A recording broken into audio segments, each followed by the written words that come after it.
This live presentation of high school basketball on FingerLakes1.com is brought to you thanks to the support of Generations Bank, Little John Orthodontics, Bill Cram Chevrolet, DeSanto Propane, Cicino's Pizzeria and Restaurant, Finger Lakes Partners Insurance, Brad Van Dusen Photography, It's a Wonderful Run 5K, Penny's Place Family Restaurant, Ferrara Lumber and Building Supplies, Red's Place in downtown Seneca Falls, Wilson Press and Mail House, Connie's Diner, Stever's Garage and Jim's Auto, and FingerLakes1.com for digital marketing.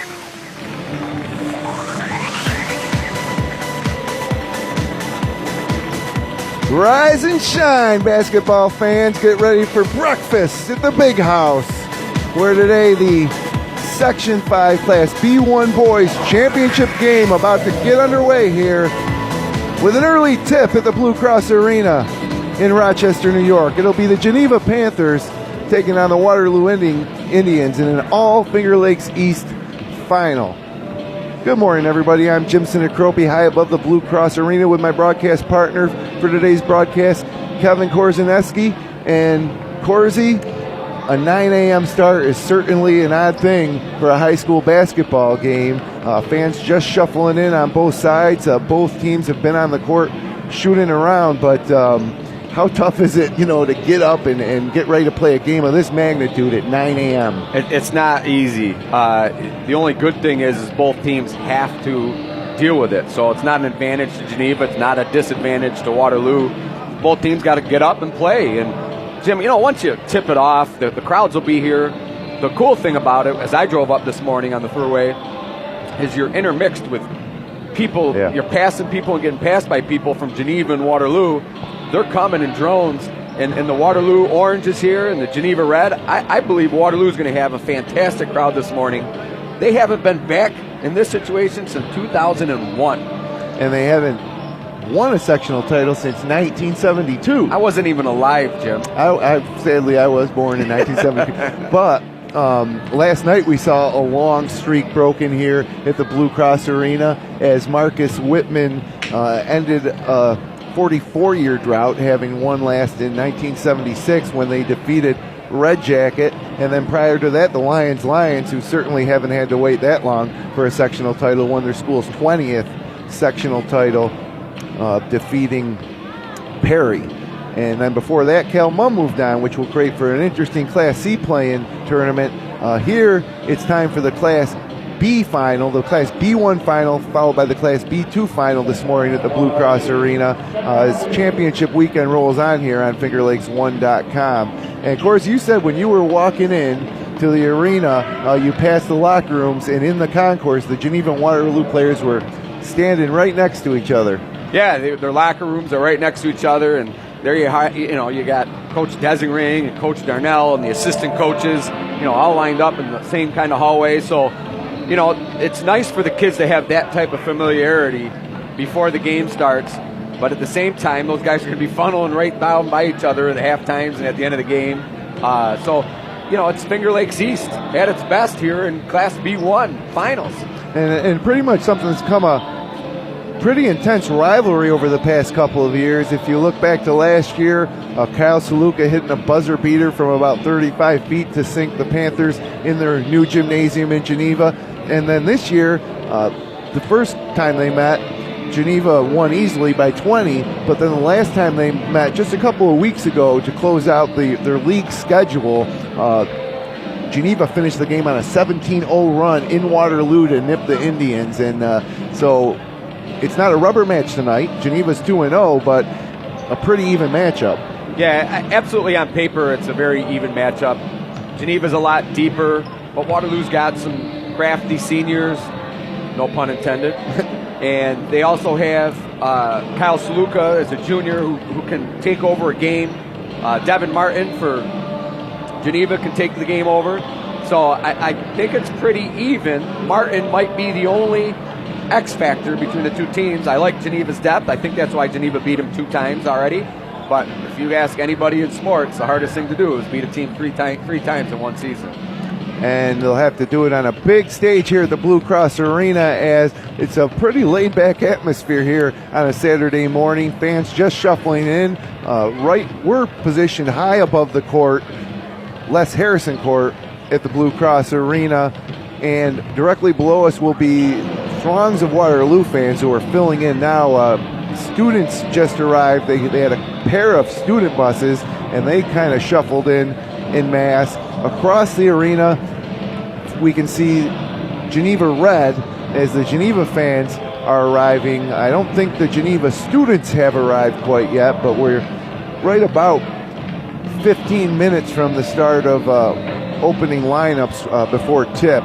Yeah, Jim, and I think Waterloo has a student bus that's already arrived, so it does look like there are a few more Waterloo fans here as of right now. Geneva's that late arrival, LA type crowd, maybe. Well, you got to ask yourself, if you're a coach, and you are a former coach, you coach at Waterloo and Minders. If you were in this situation, what are you telling your kids leading up to this game with a 9 a.m. tip? What would you do different? Well, it's funny. I listened to Coach Desering on your halftime show last night. Said he was getting up and having a breakfast shoot-around. And I rode up to the game with Coach Pat Brain. And, we talk about these things. He had to go to Wellsville last week, and he felt like that was part of the reason why they didn't perform so well. And I agree with him. But what do you do differently to get ready for that type of game? And as far as this game in the morning, you just tell the kids, here's what we're going to do. We got to go play it.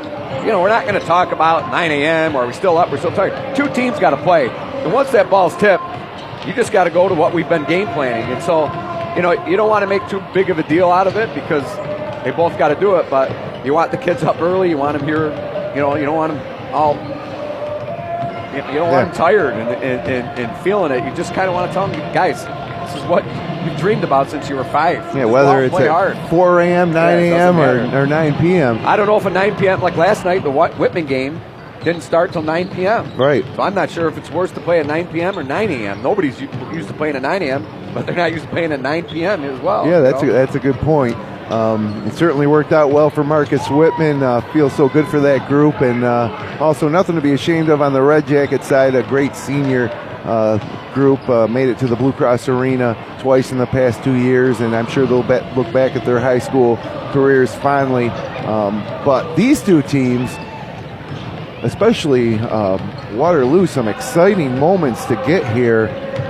For the Indians, who finished third place in the Finger Lakes East, they come into tonight's ball game at 17-5. They defeated Greece Olympia 73-48 in the first sectional opening game, and then on Tuesday night at Pittsford Sutherland in the second half of a doubleheader, they defeated Newark 51-49, scoring the last 7 points to nip the Reds. For the Panthers, they come in at 18-4, second place in the Finger Lakes East, finishing one game behind the Wayne Eagles. They come in as the number 1 seed in Class B1, and they had a scare in the opening round, which would have been the quarterfinals against Pell Mac. They escaped with a 5-point victory at home against the Red Raiders, and then they had an easier time of it at Pittsford Sutherland for the semifinals on Tuesday, defeating Hornell 75-47. But you look back at that Tuesday night win for Waterloo against Newark, and late into the game it looked like we'd be seeing Newark here, and it's just so, I guess, indicative of what this Waterloo team is capable of, for Kyle Saluka to step up and hit that three-pointer to take the late lead. And then Devin Felber, who has played a lot this season but mostly in the background, Tuesday night he kind of stepped to the forefront and led that team, and hit a big free throw late as well. And it was certainly an exciting semifinal that both teams. Yeah, well, to speak of both of those players, what Saluka brings to the court is he doesn't have a conscience, and I'm not saying that in a negative way. He's just one of those players that he's not bothered by missing 5 or 6 bad shots, and that can hurt you at times, but at times when you need it, it can really help you. And I think I mentioned on our sectional preview that Saluka's the type of kid that could take this team to the finals. And I gotta brag on it a little bit. Yeah, here we are. He hit a huge 26-foot three-pointer to bring these guys. So there's a fine balance on how to coach a kid like Kyle Saluka, and I think Coach Darnell's done a really good job with it. And today, Kyle Saluka come out and have 26 points and carry to your first title since 1972. So I like the fact that he has that unconsciousness, and in a game like today, in a big moment on a big court, he will not be fazed by it one bit. Yeah, I agree with you there. So and then you go to the Felber story. He's been doing that all year for Waterloo. He takes charges. He rebounds well. Yep. He guards guys. He's a very good team player. We like to call him the sapling. Okay? But, his youth has not been shown as a junior. We called a game early on, Jim, and he looked a little raw. Right. And I said, it's his first big moment. Yeah, that was the opening game of the season against Newark at Newark. So, 3 months ago. And he made some mistakes, and I remember commenting and saying, he's not going to play like this all year long. He's got a game. He's going to bring his lunchbox every time he shows up, and he's done that all year long. And he's a key team player, as similar to Brian Oddie off the bench. Yeah, there's another one of those juniors who have stepped up into a big role this year as upperclassmen. And they're not the only ones, and certainly Saluka's not the only ones. Julian Ruiz, one of the best point guards all year, been a little quiet in the postseason so far, but this is the type of stage that Julian Ruiz would embrace. Yeah, we talked about that in the first show. Who's the best point guard in the Finger Lakes? I don't know if anybody ever established it. Yeah. Or maybe the Wayne Finger Lakes area, who's the best point guard? I'll tell you, Jordan Lehue made a case last night, winning the MVP for Marcus Whitman. But yeah, Ruiz is the type of player that just thrives on the spotlight and the big stage, and he's going to get it, even though it's early in the morning. It is a big stage and a big court. And then there's, of course, Michael Hubbard, another guy who can knock down shots, and we'll see. They say it's a tough place to shoot. I don't agree with that. I was talking again to Coach Prain. I was listening to you guys last night call it. And Sharpie's key of the game, I think, for Whitman was, can they shoot in the big house? I think if you can shoot anywhere. You're not used to the perception. I think sometimes coaches can play into that a little bit to try and force the ball inside. But if you're a shooter, you're a shooter. If you're on, you're on. And yes, it does change a little bit, the perception of it. But I honestly believe, I've seen teams come here all the time, and shoot fine and have good percentages from the arc, just like Marcus Whitman did last night. Marcus Whitman came focused and ready to play. Sure did. And they shot well. And I just listened to you guys on the call. I wasn't here, but it sounded like they had a great night shooting, and that team's been determined on this sectional title for 3 years. Yeah, 54% from the field, 6 for 9 from the three-point line. And, Korzie's talking about the bigger arena. It's, if you measured the free throw line to the rim and the rim to the floor, I think you'll find the same dimensions back in the high school in Waterloo. Yeah, I'm pretty sure that's what the coach and Hoosiers drew up to when they got to Hinckley Fieldhouse, right? That's right. Well, it was Gene Hackman. Yep. I forgot what his character's name was, what coach's name was, but he did the same thing. Drew it up 15 feet from the rim, 15 feet from the foul line to the baseline, and 10 feet from the rim to the floor. So, that stuff's all good, and there is something to that, but I just don't buy in it as much as people make a big deal out of it. I mean, I go back to our playing days. We played Lions here in a state qualifying game, in 92, and we had talked about it. I think we did the same thing. I think we shot 65% from the three-point line and, scored 88 points or something. And, so you can shoot here for sure. Sure. But, we've talked a lot about Waterloo, Jim. Yeah, what about Geneva? Geneva's got to come out, and they got to get up and make Waterloo put the ball on the floor. They have to limit those threes that we talked about from Ruiz and Hubbard and Lawrence and Saluka. They have to guard the arc and then help the helper. Do not give up easy looks from the arc, even though, we've talked about not a great shooting gym. They just got to get up and play great man-to-man and make sure that these guys don't get open looks for Waterloo. We talk about the depth of Geneva. They have so many guys.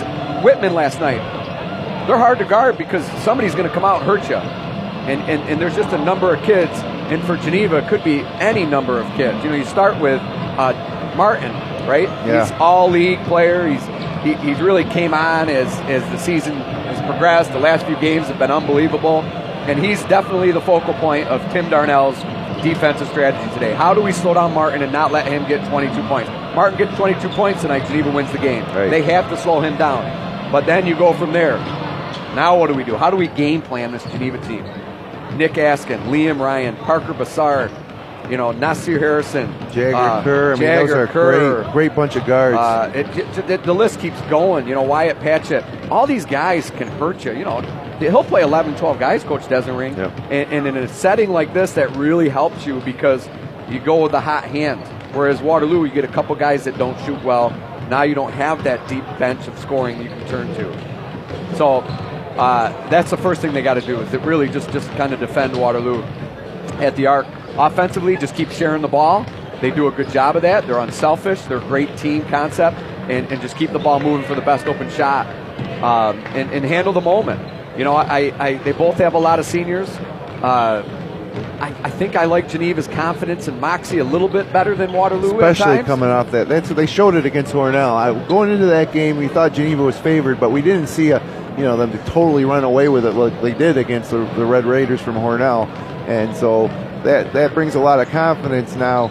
Waterloo split with Newark in the regular season, but we kind of felt like they might be favorites in that game, and they found themselves trailing late. So I do agree that I think Geneva comes in with a little more confidence. I think maybe on Waterloo's side, they're wondering a little bit maybe. I think Geneva feels like they know. But yeah, I agree. So Waterloo's moxie is, we've lost these guys twice. Are we happy to be here, or do we want to come out and change history? Now if you talk about maybe changing history, Waterloo starts thinking, hey, we haven't won this since 1972. We've lost to Geneva twice. The last time Waterloo was even in this was 19 years ago. Yeah. Coach Spazzato, I was a JV coach. Coach Spazzato was in the finals versus Livonia in a Downey. You know, it was Waterloo was loaded. Waterloo had Dan Muller as a junior, Joe Peterson, Tap Scott. We had a great team. 18-2. I think we went into the sectional play as the students. You can hear the students starting to get involved. 3.5 to tip off. But that's a lot of weight. You know, we talk about that a lot on Finger Lakes 1, but the town talks a lot about how it's been so long that Waterloo basketball has won a sectional title. All the great teams they've had in the 90s and in the 80s that never, could overcome a sectional title. You know, they ran into the Blackwells and Pittsburgh Sutherland when they were good with the, Pat Patchen and Jeff Ike and those guys. And, they've always ran into pretty good teams. This might be the most beatable team Waterloo's had to beat since 1972. So there is a chance, but I think that's a lot of weight on the shoulders of these kids from Waterloo. Well, you just did hear the students come alive right directly below us in their vantage point in the rafters. I mean, we're right up near the ceiling here at the Blue Cross Arena. We have a full section of Waterloo students directly across the way from them behind the Waterloo bench. Or actually, that'd be the Geneva bench, would be the Geneva students, and they're filling up a whole section. And you can start to feel the anticipation and energy rising in this building. When we first arrived here just after 8 a.m., it was dead, it was cold, starting to heat up. Fans arriving, the first of several games today here in the Section 5 championships at the Blue Cross Arena. And just give you a quick recap of what we have on tap today here on Championship Saturday. After today's game, Geneva versus Waterloo, we're going to head over to Gates-Chili High School, where I'll be calling the Palmac Lady Red Raiders girls Class B1 title game against the Dansville Mustangs with Tani Robinson. And then at 3 o'clock, the Penn Mustangs take on Avon. That game will be on WFLR. And then at 7 p.m., back on Finger Lakes 1 Radio, it'll be Paul Russo and Nick Felice bringing you the Lions against the Keshequa Indians for the girls Class C2 title. And that will wind up just what's been a real busy week of basketball here on Finger Lakes 1. Matter of fact, we have brought you, it will be a total of 16 games in 6 days live on Finger Lakes 1. It's a lot of games. And when you said breakfast at the big house, Jim, I was coming up hoping for some, corned beef and hash, maybe some scrambled eggs or something, a little breakfast buffet, maybe an omelet bar. Well, that was Kevin Sharp's job, and he let us down. Kevin Sharp? Yeah, Kevin Sharp was supposed to bring us a full breakfast buffet this morning. Well, I'm Polish, and we take things pretty literal, so I didn't eat any breakfast. So if I disappear for a little while, it's probably because I got to go get a jumbo pretzel or something. So 30 seconds on the pregame clock, and we're really close here to the start of this one now. We have both teams lining up on opposite foul lines, getting ready for the national anthem. Geneva will have their home whites as the higher seed with red lettering and black trim. Waterloo in their road solid orange jerseys with black lettering and white trim. And you hear the public address announcer welcoming fans here on a chilly early March Saturday morning inside the Blue Cross Arena in Rochester, New York. Again, the first of several games today here, running through the Class AA final at 9 p.m.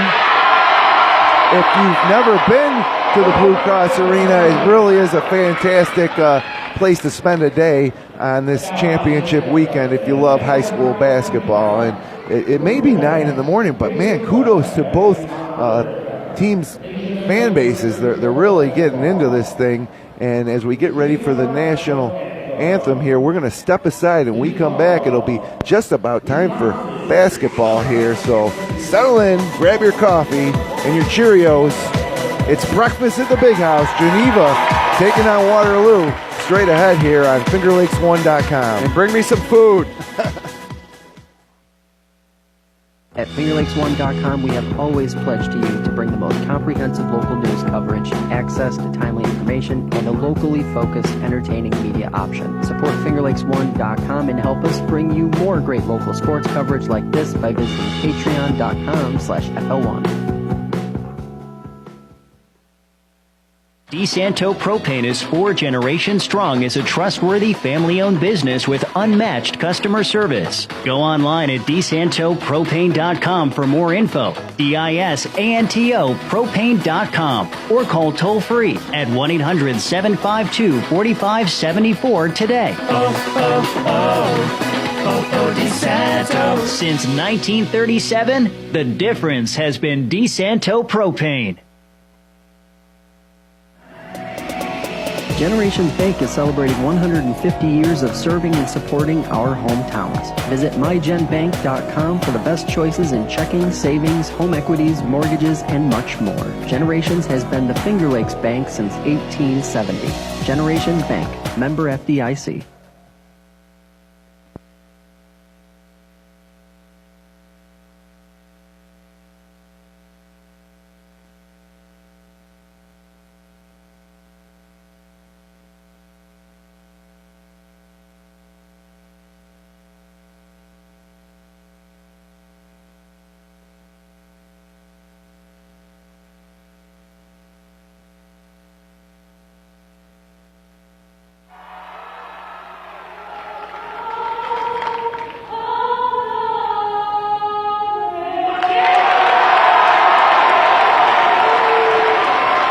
Welcome back inside the Blue Cross Arena, everybody. I'm Jim Sinicropi alongside Kevin Korzeniewski for FingerLakes1.com. And it is really an electric atmosphere here in this arena here for a early Saturday morning tip. A highly anticipated game, so much on the line. Geneva last winning a sectional title here in Class A2 in 2014 under head coach Brian Miller. For Waterloo, as it's been well documented, it's been much longer, since 1972. That could all change in a couple hours, as less than a couple hours, as we're getting ready for starting lineups. Again, if you haven't been to the Blue Cross Arena, it is much bigger than a high school gymnasium. It's a hockey arena with a basketball court in the center. The glass for hockey still up, which kind of separates the court from the fans. But as you can tell, you can still hear the fans just fine. The court itself is outlined in light blue with solid orange inside the three-point arc, except for the foul lane, which is just clear wood. It says Les Harrison Court along either baseline in orange lettering with white trim. And a nice touch that Section 5 does for the finals here at the Blue Cross. They have their logo in the center circle, the Section 5 logo. And the first player announced here this morning, Julian Ruiz, as he heads out to midcourt and shakes hands with Coach Desering. And for the Geneva Panthers, it's Nick Askin. Boy, he had his shot working on Tuesday night at Pittsford Sutherland from long range. And next for the Waterloo Indians, it's going to be Michael Hubbard. He hit the big shot in the final regular season game against the Wayne Eagles to hand them their only league loss, the buzzer beater at home to sink Bill Thompson's squad, who still captured that Finger Lakes East title, and then finishing one game behind them, Geneva, as Liam Ryan now announced, really old school, prototypical pass first point guard who really makes this Geneva team go. And next for Geneva, here comes Kyle Sluka in his junior campaign. His sophomore campaign kind of lived in the shadow of his older brother, and now it's his show. He's got yellow sneaks on, really contrasting with the orange jersey. And next, Jagger Kerr for the Geneva Panthers. So a senior-laden starting lineup for the Panthers, starting 4 seniors and 1 junior. And speaking of juniors, here's the second junior announced for Waterloo. Devin, the sapling Felber, son of our grandson of the legendary Tree Felber. And Parker Bossard gets a nice round of applause from the Geneva students as he comes out to midcourt. And now senior big man Joel Kraft announced here at the Blue Cross Arena. And then the final starter for Geneva being introduced right now and coming up off the bench, Devin Jr. Martin, wearing number 32. So the Waterloo players now gather at the free throw line directly in front of their benches. We're looking at the court from our vantage point. The Waterloo bench is to our left as Coach Desering, as he does, turns to the Geneva fans and tries to get them fired up, and someone reminds him he has to get back out to center court for a quick picture before the tip of this game.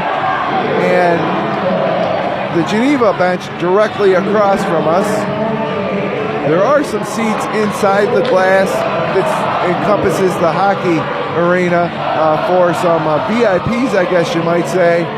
But really filling up here early on a Saturday. And Korzy, we're about ready for basketball here as the players approach the center circle. Yeah, Waterloo going to go left to right for us.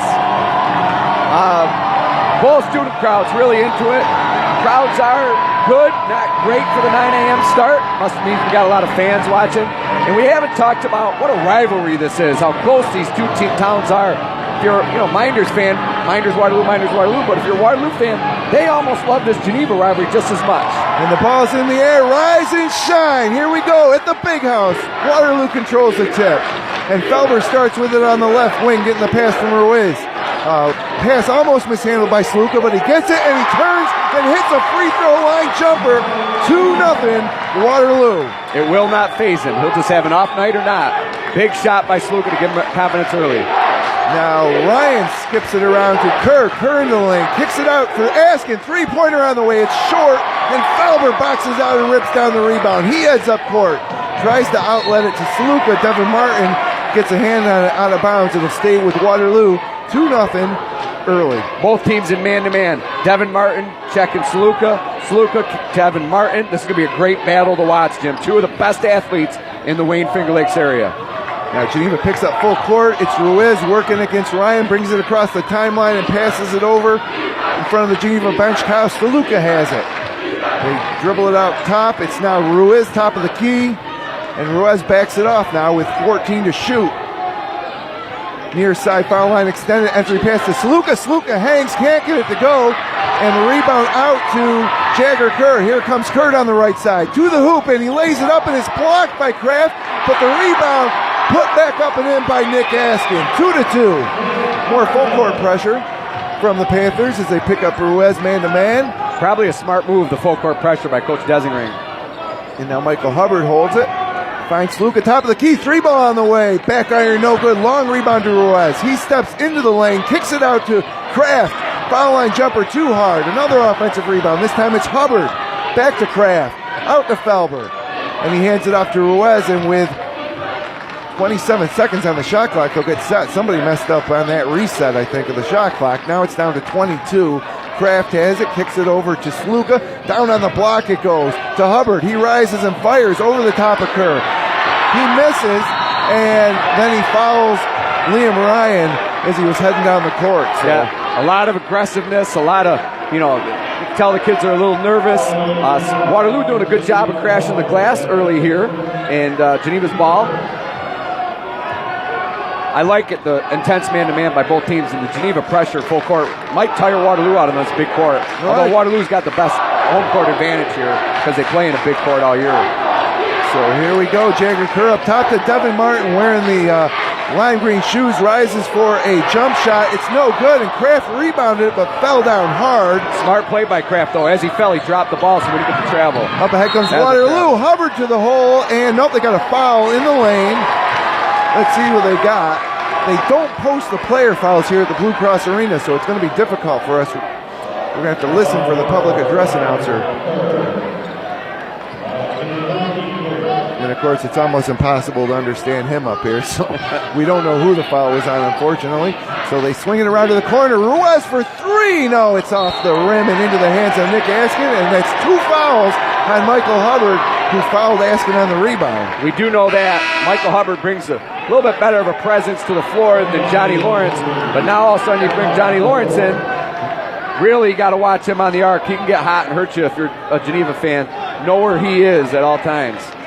So Lawrence in for Hubbard. Here comes Liam Ryan across the timeline.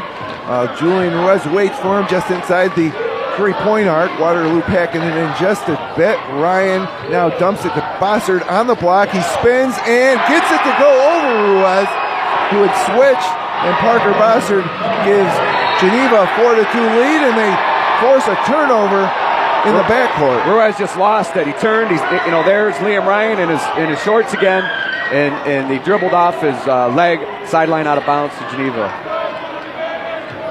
So now Liam Ryan controls left side to Jagger Kerr.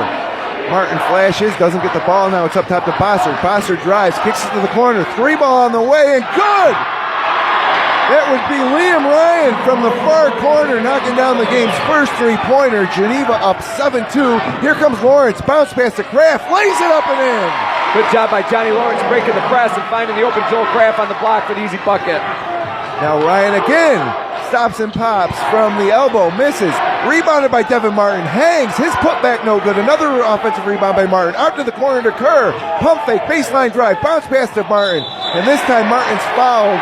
Looks like they're going to tag the senior Joel Kraft. Joel Kraft with his first. And I love how Geneva shares the ball. They're so physical. If you haven't followed this team all year, you step on the court with these guys, and they look like a group of football players with Devin Martin out there who's a little bit leaner, but just jumps off the floor so quick. And they are imposing that physicalness right now. They're driving to the basket. They're getting it on the block.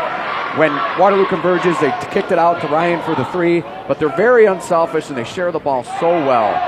So Martin knocks down the first free throw. Second free throw also through, and it's 9-4 Geneva, 4:30 to go. Full court pressure again, man-to-man from the Panthers. Ruiz working against Ryan. Gets it across in front of the Geneva bench left side. Switches to his right hand, spins, pulls up from the free throw line. No good. And Bossard gets the long rebound, and he loses it into the hands of Felber. Coming the other way is Lawrence to Kraft, and Kraft misses the layup on the right side after a beautiful pass by Johnny Lawrence. Here comes Devin Martin the other way, and he traveled. No call, though. But nonetheless, it back to Waterloo. Lawrence again down the middle of the court. This time he keeps it himself, and we got a blocking foul on Parker Bossard. Yeah, Larry Swan on the baseline there. Good call on the block. Bossard just leaned in a little bit, and Lawrence got the fall. Ruiz and Kraft have had a couple come off the back rim, backboard, showing a little bit of the nerves early on. Shots that they want to make at this point in the game. And good job by Ruiz getting a steal on the way back, though, after his miss. And Lawrence giving him good minutes. Got the assist off the bench, now going to the foul line. So that blocking foul will send Lawrence to the free throw line for 2. He makes the first as he was in the act of shooting. And that makes it 9-5 with 3:55 to go here first period. Second free throw coming for Lawrence. A couple of dribbles and a release and swish. 9-6. Panthers lead. Now Waterloo showing full court pressure. Martin skips it across the two. Ryan, it's picked off. Lawrence again. He goes reverse, misses, but right there to finish the putback is Julian Ruiz, and it's 9-8, 3:36 to go. Yeah, ill-advised play by Liam Ryan. It's a almost a half-court, three-quarter court trap by Waterloo on a 1-2-2. They get it across this time. Bossard finds Askin in the corner, air ball, and into the hands of Kerr. Geneva will reset back up to Parker. They reset the shot clock on that air ball, too. Now Martin tries a three from the opposite wing. Buttons! 5 points for Martin. Geneva back up 4. 3 minutes to go here, first period. Kraft to Saluka. Elbow jumper. Pops. Too hard. Rebound to Liam Ryan. And here comes Geneva the other way quickly. He pulls it up. Finds Kerr on the baseline. He lays it up on the left side. Or that would be Askin laying it up and in. Timeout Waterloo. Good timeout by Coach Darnell. Quick shot by Sluka at the foul line, missed. Then an easy basket going the other way. Waterloo never recovered in defensive transition there. It was a great find for Geneva, but that's way too easy of a bucket to give up for Waterloo. They got to get back and have all 5 guys guarding, not 3 guys. So 14-8, Geneva leads. Waterloo just had a nice run to pull the lead down to, what was it, 2 or 3? Yeah. And now it's back up to 6 with 2:50 to go in the first period. Geneva breaks the huddle. They're coming back with Jagger Kerr, Liam Ryan, Nick Askin, Devin Martin, and Parker Bossard. For Waterloo, it's going to be Brian Oddie coming in for the first time today, along with Sluka, Lawrence, Ruiz, and Kraft. Again, Michael Hubbard on the bench with those 2 fouls. And Ruiz brings it up against that man-to-man defense of Liam Ryan, kicks it to Oddie, now over to Lawrence, near side. Ruiz holds now top of the key as Coach Darnell shouts out some orders from the opposite side of the court.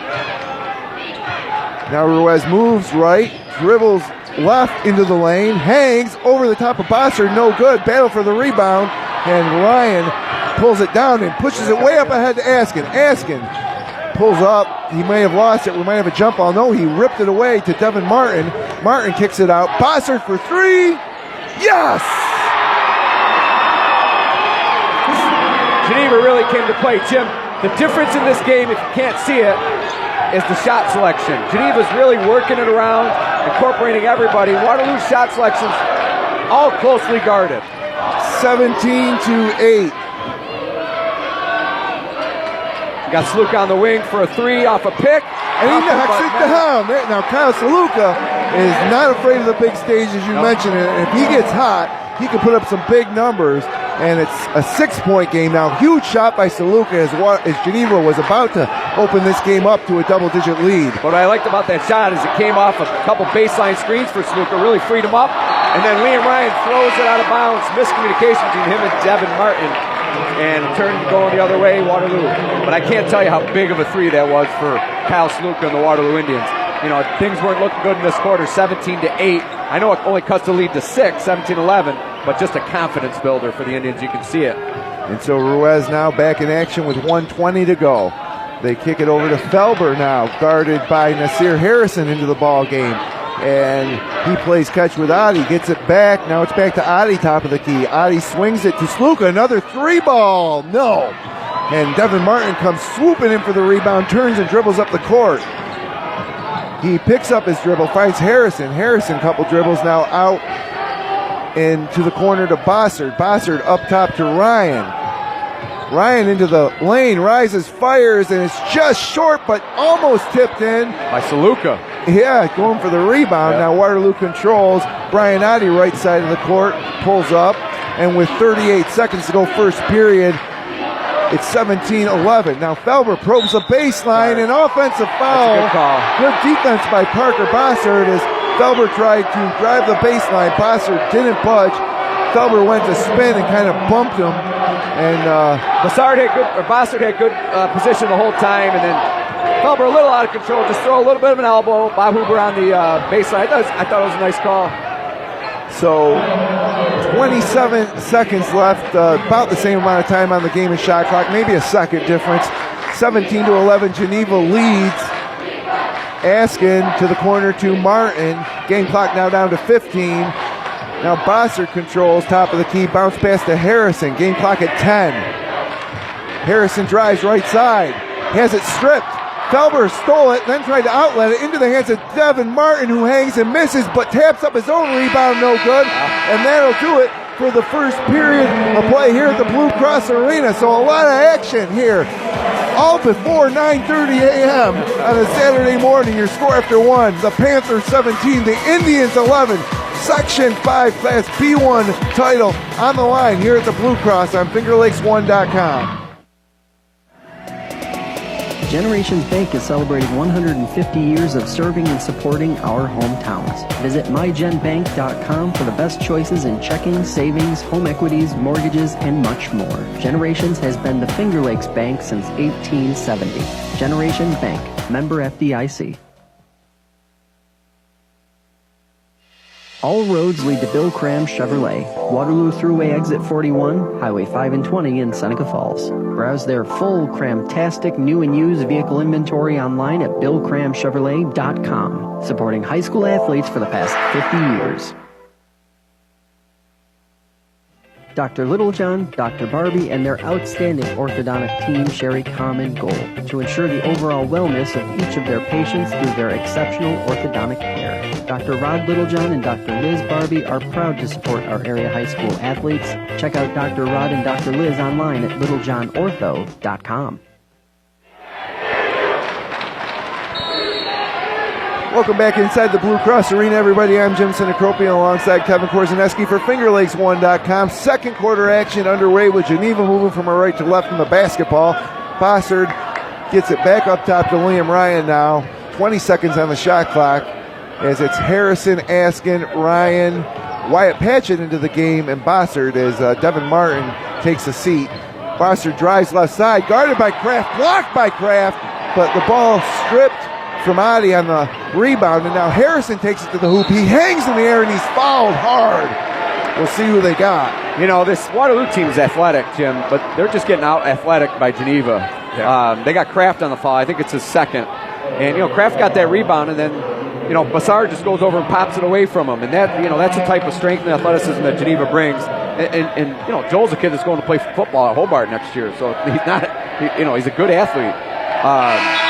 But, you know, Geneva just a little bit stronger. Missed the first one. Harrison missed the first one. Now Devin Martin checks in. Askin and Bossard out. For Waterloo, Sluka and Felber just checked into the game. So it's Sluka, Felber, Lawrence. And this is all you'll see for Waterloo. And as deep as they go is 7. You'll see Adi come off the bench and Lawrence come off the bench. If they got to go any deeper with any type of foul trouble, they really drop off. Harrison the fifth for Waterloo on the court, along with Ruiz. 18-11, Geneva leads after Harrison makes the second free throw. Here comes Sluka, hanging in the air, too strong, and Devin Martin. Nobody's going to get that rebound besides Martin. Quickly up court, it goes. Harrison controls and now drives in between a couple of Indians and gets the roll. Tough shot, and he might have gotten fouled. Muscled play down there. 7 minutes to go, second period, 20-11. Officials timeout, got a little water. Geneva left a little water on the court after the quarter, so they're just going to clean that up here. What a great take by Harrison, Jim, just willing his way to the basket. And, you know, for Waterloo, Sluka's taking a lot of shots here, but we kind of talked about it off air. At this point, he's really the only one that looks to be wanting to will this team to a win. So, you know, you might be hearing us call Sluka's name a lot, but I'm not sure anybody else other than Ruiz has really stepped up to look to score. I'd have him keep shooting. And so now Adi looks to inbounds from the sideline and gets it up to Felber, who lost it, and Liam Ryan tried to save it, but his foot was on the sideline. He's so quick, isn't he, Jim, Liam Ryan? God, he's all over the place. Didn't look like he could get there, but he did. Coach Darnell's got Hubbard in the game with 2 fouls here at 6:56 left in the second quarter. So a little bit of a gamble, but he doesn't want this game to get away from him. He doesn't have much to turn to on the bench. Yeah, they're down 9, 6:40 to go. Now they swing it around to Sluka, guarded by Devin Martin. Out to the block to Michael Hubbard. Hubbard with 2 fouls, hangs and misses. tough walk, but good hustle by Adi to get the rebound. He kicks it back out to Felber, who has to track it down near the midcourt line. He hands it back to Ruiz. Fresh shot clock. Ruiz resets. He's standing near the center stripe, and they get back underway with a pass to the wing to Adi. Now Adi finds Hubbard. Hubbard, elbow jumper off the backboard, rolls around the rim about 6 times and goes down. But not a good shot. Again, it went in, but Waterloo's really struggling to get good, clean looks off by this Geneva defense. Has been outstanding. 20-13, 6:09 to go. Here comes Jagger Kerr to the hole. It's blocked by Ruiz up ahead to Felber. One dribble. Challenged by Harrison. He goes down hard. He misses the shot, but he's going to head to the free throw line. Yeah, good clean foul. A little hard. They both went at it. Felber took it real hard to the basket. Harrison was trying to block it. We got a 30-second timeout here for Geneva. But again, Ruiz makes a good block here, but the path of least resistance is what Geneva has to the rim. Waterloo really, they're making like that shot by Hubbard. He banked it in, it rolled around, a guy right in his face. They just seem to be really struggling to get clean looks, has been the story so far, I think. And then when they did get a good look there, Hubbard unable to... Earlier he got a good look. No, right there on that fast break. Felber had a chance to finish, make a three-point play. He did take some contact. Yeah, he got hit pretty hard by Harrison. But unable to finish. So... Big foul shots here for Felber. He's a good foul shooter. Sure. But down 20-13, just trying to keep this close and not let Geneva run away with it. Entertaining ball game, up and down action, a matchup between a pair of Finger Lakes East foes on a big stage here, about 40 minutes west down I-90 at the Blue Cross Arena in Rochester, New York. Glad you could be with us if you're just waking up on a Saturday morning. Felber is at the free throw line now, and the first shot is good. Here's first points of the ball game, 20-14 now, 6:01 to go. And now Felber spins and releases and hits. Couple of big free throws from the junior, cuts the lead to 5. Now they're coming with that three-quarter pressure again. And it's Harrison kicking it over to Martin. Guarded by Saluka still. And now Kerr with it, hands it to Ryan. Over to Kerr, into the corner to Martin. Now Kerr holds, finds Wyatt Patchett at the free throw line and hands it off to Devin Martin, who probes the top of the defense, drives, and a difficult shot off the rim, and long rebound squirts out to Ruiz. Here comes Ruiz against Harrison. No good on the left side. Rebound controlled by Martin. Throws it up ahead to Harrison. One-on-one. Harrison with Felber. A lot of contact. No call. These guys don't know what to call on either end. And that's the problem with the three-man. They're used to it in Monroe County, but on both ends, there could have been a call either way. The Waterloo fans boo and they want to charge, but it really should have been a block on Felber. Felber, thank God they didn't get the call. But just nothing being called. Letting them play. I love this Ryan Ruiz matchup we got going. Now Bossert kicks it to Ryan. Three-pointer from the corner from Ryan's no good. And Felber hauls in the rebound. Waterloo, last couple possessions, doing a really good job defensively, making it difficult for Geneva to score now. Johnny Lawrence pulls up top of the key, short. Again, I don't like the shot. Great hustle by Hubbard for the rebound. A couple of Panthers had their hand on it. Neither one grabbed it. Hubbard flew in, grabbed it, and laid it up and in on the right side. 4 points for Hubbard. It's a 3-point game. Waterloo pushing back here with 4:28 to go in the half. Yeah, great, very scrappy game by both teams. A lot of hands on loose balls, very intense and aggressive. Martin had it on the baseline. Now he kicks it up top to Harrison for 3. That's short, and that's another rebound by Devin Felber. Hands it off to Sluka. Sluka's jogging up the near side across the timeline, between the legs, behind the back, and he sets up here with 4:03 to go in the second quarter. Hands it off to Johnny Lawrence. Lawrence jump pass to Hubbard right side, guarded by Patchett. Up top to Ruiz. He's guarded by Ryan. A couple dribbles right side. Kicks it to Lawrence in the corner for 3. Yes! I like that 3 by Lawrence, not the one where he just dribbles down and takes a deep one. Came off some great penetration by Ruiz, finds him in the corner, and we got a tie game. The Indians were down 9. Now right side to Devin Martin. Hangs, can't finish. Rebounded by Wyatt Patchett. Puts it back up, and he's fouled by Lawrence. Johnny Lawrence, because Mike Hubbard hit him from behind as well. And that's where you kind of like to watch a good official take over. Larry Swan is now over talking to Matt Desiree. Matt Desiree saying, that foul is on number 2. Hubbard, that was not foul on Lawrence. But Swanee probably realizes how many fouls these kids have, and he hands it off to Lawrence. They both fouled him. You never want to see the officials play too big of a role in a game of this magnitude as Wyatt Patchett throws down the first free throw to... Waterloo is really... He made that free throw, didn't he? Yes, they didn't give him the point. There it goes. Waterloo's really clamped down on the defensive end. One thing I like Waterloo's doing, Jim, one and done. Yeah. Every time Geneva takes a shot, all 4 or 5 guys boxing out for Waterloo, and they're getting the rebound, which Geneva's not doing. Off the Patchett miss. So 21-20, 3:23 to go. Ruiz, left side to Sluka. Number 4 with the yellow sneaks, the bright yellow sneaks, working against Devin Martin with the bright green sneaks. He tries to take him baseline. Shot no good. Long rebound out to Ryan. Here comes Ryan against 3 Indians. Over Felber. Off the glass and good. He wants a foul. Letting the play on both ends. That's for sure. Great shot by Ryan. Again, Hubbard almost had the rebound, Jim. He had it and he just lost it. 23-20. 2:53 to go. Lawrence tries to get it into Hubbard, cutting down the lane, and it's turned over. Here comes Nasir Harrison. He's going to the hole. He can't finish. Wyatt Patchett, the rebound blocked from behind by Ruiz. Outlet to Ruiz. Waterloo's got numbers now. It's Sluka and Ruiz. Ruiz keeps it. Left side, no good. Hauled down by Devin Martin. Ruiz looks a little tired. He had Sluka ahead. I thought he should have got it to him for an easy layup. Ryan to Harrison. Layup good. Timeout, Coach Darnell. 25-20, 2:25 to go. And up and down action in the Blue Cross. A good timeout by Coach Darnell. He's got some kids, it looks like they're arguing from each other up here. But, Jim, Ruiz makes a nice block. They turn and go. He had Sluka ahead for an easy layup. Yeah. Maybe he didn't have the angle.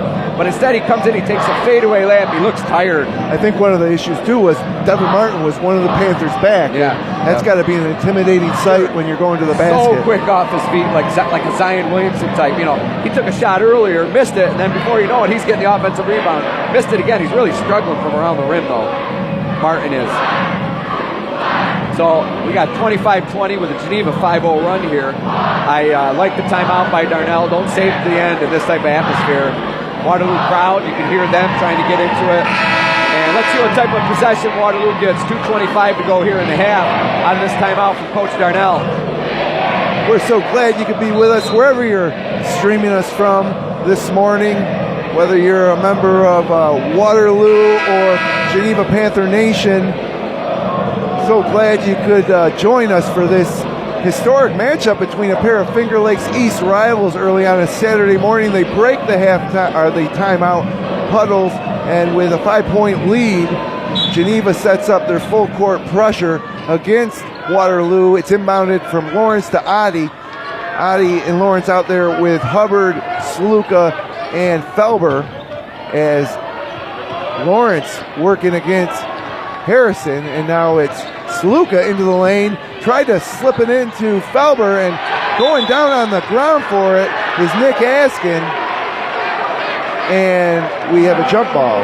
Or no, we have a timeout. Coach Desiree got the timeout. He got the timeout before the jump ball. Sluka was just an ill-advised one-handed pass there. I'm sure Coach Darnell is probably telling him, get 2 hands on the pass. And then a good hustle for Geneva to the ground. Then Sluka went to the ground. I thought we were going to get a jump ball. Yeah.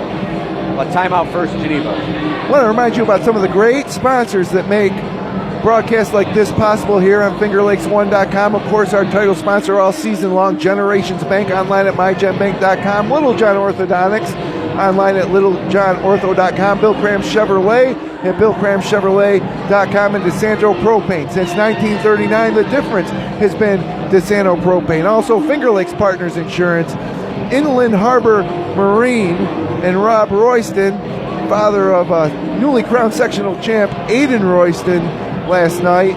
Connie's Diner in Waterloo, Brad Van Dusen Photography, Wilson Press and Mail House, Red's Place in downtown Seneca Falls, Seaver's Garage and Jimmer's Auto, Cicino's Pizzeria and Restaurant, the It's a Wonderful Run 5K in Seneca Falls, New York, and, of course, Ferrara Lumber and Building Supplies. Thank you, sponsors, for helping us spotlight our local high school athletes.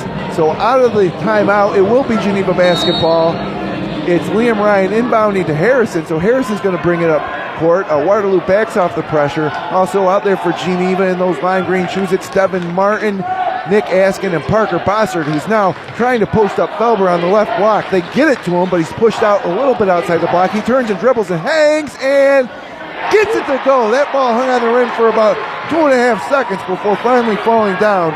Bossard has 7 points in the first half, 27-20. Geneva building that lead up again. Now it's Sluka guarded on the perimeter by Martin. Dumps it into Johnny Lawrence, and Lawrence stopped to catch the ball, and he was Liam Ryan was behind him, couldn't stop. They both fell to the ground. It's a foul on Liam Ryan, just his first, I believe. Yes, it is his first. Good call by the officials. 14 fouls, I think, both ways. Both ways, Six yep. for Waterloo, 6 for Waterloo, 4 for Geneva. 1 minute, 30 seconds to go. Baseline drive by Hubbard. Pump fake, and then he goes up and finishes on the left side. Michael Hubbard with 6 points in the second quarter alone. And a great move by Coach Darnell, having him in here, knowing the senior, and they need the scoring. He's smart enough to play with the 2 fouls. 27-22, Panthers lead with the basketball. Harrison, right side, picks up his dribble.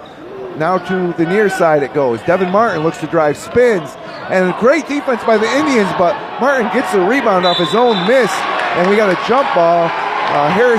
Martin missed so badly it came off the backboard so hard right back to him, and Julian Ruiz quickly checks back into the game as Adi takes a seat. So for Waterloo, it's Sluka, Ruiz, Hubbard, Felber, and Lawrence. And Sluka doing a really good job on Devin Martin, Jim.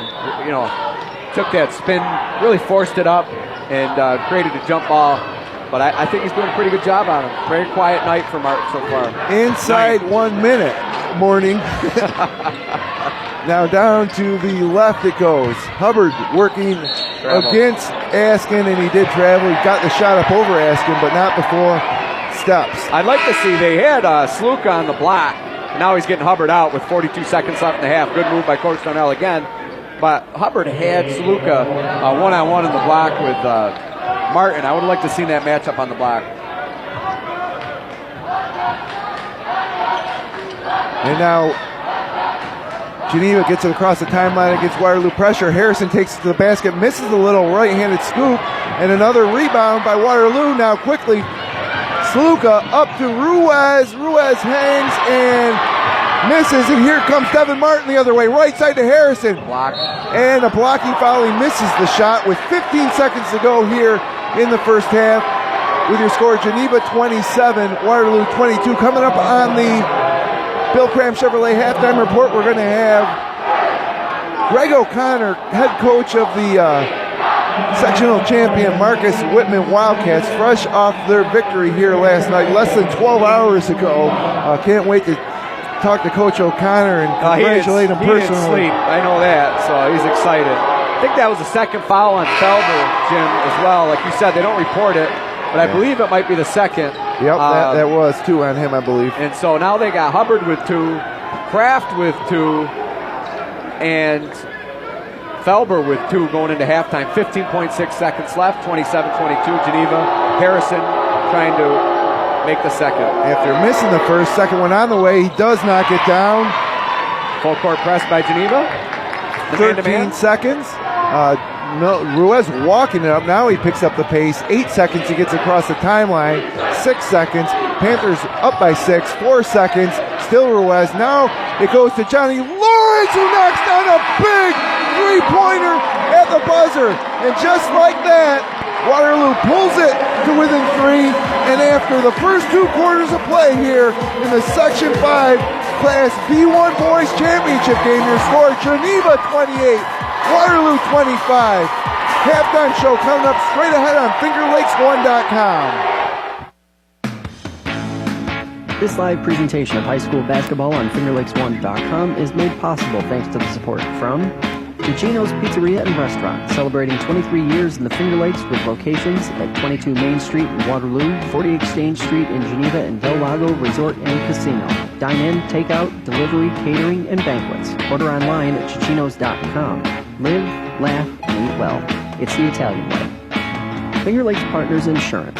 For your life, home, auto, and future. Whether it's your first car, second home, or third child, the experienced professionals at Finger Lakes Partners can recommend the coverage that best utilizes and protects your assets. With offices in Geneva, Victor, and Waterloo, and online at fingerlakesinsurance.com.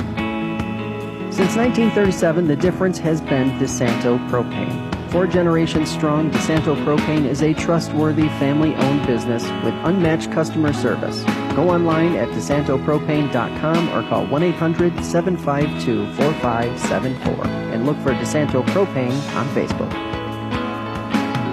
Ferrara Lumber has been locally owned for 3 generations and is more than just a lumber and building supplier. Stop in on Baird Street in Seneca Falls to browse their full section of power tools, hardware, lawn and garden, painting, and plumbing supplies, and talk to their experienced staff before planning your next home improvement project. Brad Van Dusen Photography is a full-service photographer serving the Finger Lakes region, offering family, senior, and wedding portraits, also specializing in sports photos, collages, banners, and other keepsakes for your student athlete. For more information, find Brad on Facebook or visit BradVanDusenPhotography.com. Penny's Place Family Restaurant, located on 5 and 20 in the Liberty Plaza between Seneca Falls and Waterloo, well known for their large portions and home-cooked meals, a large selection of breakfast items, and everything from burgers, salads, and wraps for lunch. If you want a great meal while pinching a penny, come to Penny's Place. Jimmer's Auto offers a full inventory of late model cars, trucks, and minivans. Check out their full inventory online at jimmersauto.com. And for service, visit Stever's Garage on Fall Street in Seneca Falls. Jimmer's Auto and Stever's Garage, strong supporters of local high school athletes for over 40 years. It's a Wonderful Run 5K. It's a winter run like no other through the streets of Seneca Falls, the town that inspired Frank Capra's holiday classic, It's a Wonderful Life. Learn more and register at itsawonderfulrun5k.com. Red's Place in downtown Seneca Falls, locally owned for 43 years and serving great lunches Monday through Friday from 11:30 to 2 p.m. Legendary soups, wraps, salads, and the best burgers in town. For over 65 years, the Wilson Press has been serving Central New York as commercial printers with a full-service mail house. Specializing in offset and digital printing, graphic design services, full mail house services, marketing and advertising plans, and fundraising programs, call them today at 315-568-9693 or visit them online at wpress.com. Connie's Diner on Main Street in Waterloo has the ambiance you will only find in a true diner. Let the Cardazola family serve your next breakfast, lunch, or dinner from their vast menu of time-tested favorites and original recipes. Visit them online at connieswaterloo.com. And FingerLakes1.com digital marketing, website development, hosting, multimedia production, and home of the most popular website and mobile app in the Finger Lakes.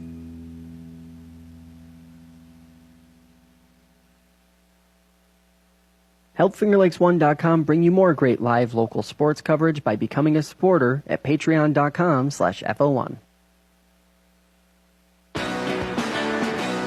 It's Big Truckin' Deals here at Bill Cram Chevrolet. Check out this cram-tastic inventory for big truckin' deals. Whatever truck you're looking for, we've got the inventory. Trucks for towing, trucks for family, trucks for work, and trucks for fun. Whatever you're into, we've got a big truckin' deal waiting for you. All roads lead to Bill Cram Chevrolet, Waterloo Exit 41, Highway 5 and 20 in Seneca Falls. See all our trucking deals at BillCramChevrolet.com. All right, everybody, welcome back live inside the Blue Cross Arena here on a Saturday morning where your score at halftime, Geneva 28, Waterloo 25. It's the Bill Cram Chevrolet halftime report, and we're lucky enough, really pleasure to be joined up here less than about 12 hours after Coach Greg O'Connor won the sectional title with his team for Marcus Whitman, breaking that streak. 1976 no more. And so first of all, Coach, congratulations. Thank you. I appreciate it. Feels really good. Boys had a great time after the game. The parade got us, woke up the community, and I don't think anybody cared. So it was awesome. You had a parade this morning? No, last night. Last night coming back into town? Oh, yeah. Tell us about that. Yeah. Oh, well, at FLCC parking lot, we had 6 fire trucks waiting for us, an ambulance, a cop car, and then probably 40 cars sitting there waiting to get in our parade. We made our way up to the high school, and then all the cars broke off and got to the high school, and we went down into Rushville, did a little loop, and came back up, and then everybody's out of their cars waiting for us. What an experience. Hey, oh, my gosh. It's been, how many years? 40? Yeah, I don't know whatever that math is. Yeah. So you got, if you're going to do it, you got to do it right. Got to do it right. And it sounds like the 6 fire trucks. Oh, yeah. Man, I don't even know if St. Paul's has 6 fire trucks, do they? Well, the cool thing about Whitman, and we talked about it before, I think, on the Upstate Hoops podcast, is a lot of different communities comprise the Whitman school district. Right. And so what brings those different, hamlets and towns together is the school district. And last night they really got to celebrate something together. Yeah. And we know, following you guys, I was talking with Jeremy on the ride home from the Blue Cross last night about, remember that Whitman North Rose Wildcats semifinal game way back at Waterloo 5 or 6 years ago? And that's the first time we really said, man, I like the way these guys play. And the teams you coach always have had that same profile of team basketball, everybody for the team, not much focus on individual, win and lose together, and every year just a little bit of improvement. So to see you guys celebrate on this court last night, it was a little emotional for us at Finger Lakes 1 as well. Absolutely. I think that all caught up with me this morning when I woke up from really no sleep. But, it was like I was riding the ride last night, and then this morning, again, I got up and played basketball for an hour. I don't know why I did that, but and then I shot up here with my wife, and we wanted to watch this game. It's really neat to see a couple more Finger Lakes teams in the finals. But yeah, the emotion really caught up to me this morning, and it was just really sank in, and it was awesome. But now, we've made a big deal all year, and we talked a little about off air about your schedule. Going independent and leaving the Finger Lakes West. How much did it prepare you for last night, and how much does it prepare you moving forward? A ton. It really has prepared us a lot. Having guys play 32 minutes of basketball each game, and knowing that every game is a big game, we came into this thinking it's another big game, and so to have 23 big games this year has really paid off, and to fight through that adversity or the composure, to learn how to calm the nerves a little bit. I mean, we saw the nerves a little bit versus Gananda, so we kind of learned at that one. I mean, we came out really hyped up, and but last night they were just settled. It was a great feeling. So and moving forward, is everything gravy at this point, or are we hungry? Oh my gosh, what's the outlook for Marcus Whitmer Wildcats? We're ready to write the next chapter, and we know we have some tough opponents. Have you heard yet what the C play is going to look like? I think we're playing Kelmum. Okay. I know we're playing Kelmum. I don't know when. On Monday night. I don't know when and where. It is on Monday. I don't know what time and where, I should say. So I don't know, but you'll find out today. It's the Section 5 committee. Yeah. We'll start calling around to districts who will host it. Yep. And then you'll figure out today, and you'll be the first to know. Right. And and then so you'll play Monday. Right. And if you happen to if you can get past Kelm on Monday, then on Wednesday you've got Lions waiting for you. Absolutely. Which that might be a more local gymnasium, Finger Lakes Gymnasium. Right. One game at a time, obviously, Absolutely. but this C playing tournament does look like it's going to be a lot of fun, as will this B single playing game with the winner of this game taking on the B2 champ. So sectional championships are the ultimate goal throughout the season, but then you win, you celebrate, you realize, hey, we got some more basketball to play. We got more work to do, right. It was funny, after the game, Ryan Harrod came up to me, he goes, hey, Coach, I won't be at lacrosse practice on Monday. I was like, oh, okay, well, we got a little bit of a conflict, we'll make it work. That's a good conflict to have. You talk to any coach in any sport. It's so funny. It's a great conflict. I think his lacrosse coach isn't going to punish him too bad for he that, might right? be a little upset, but I'll talk to him. Of course, for those of you who don't know, Coach O'Connor also coaches the boys lacrosse team. So, well, Coach, I can't say congratulations enough to you and all you guys. Thank you so much. Please let the kids know how happy we are for them. And the entire coaching staff, your dad and Liz Royston, just looked like they were so happy last night.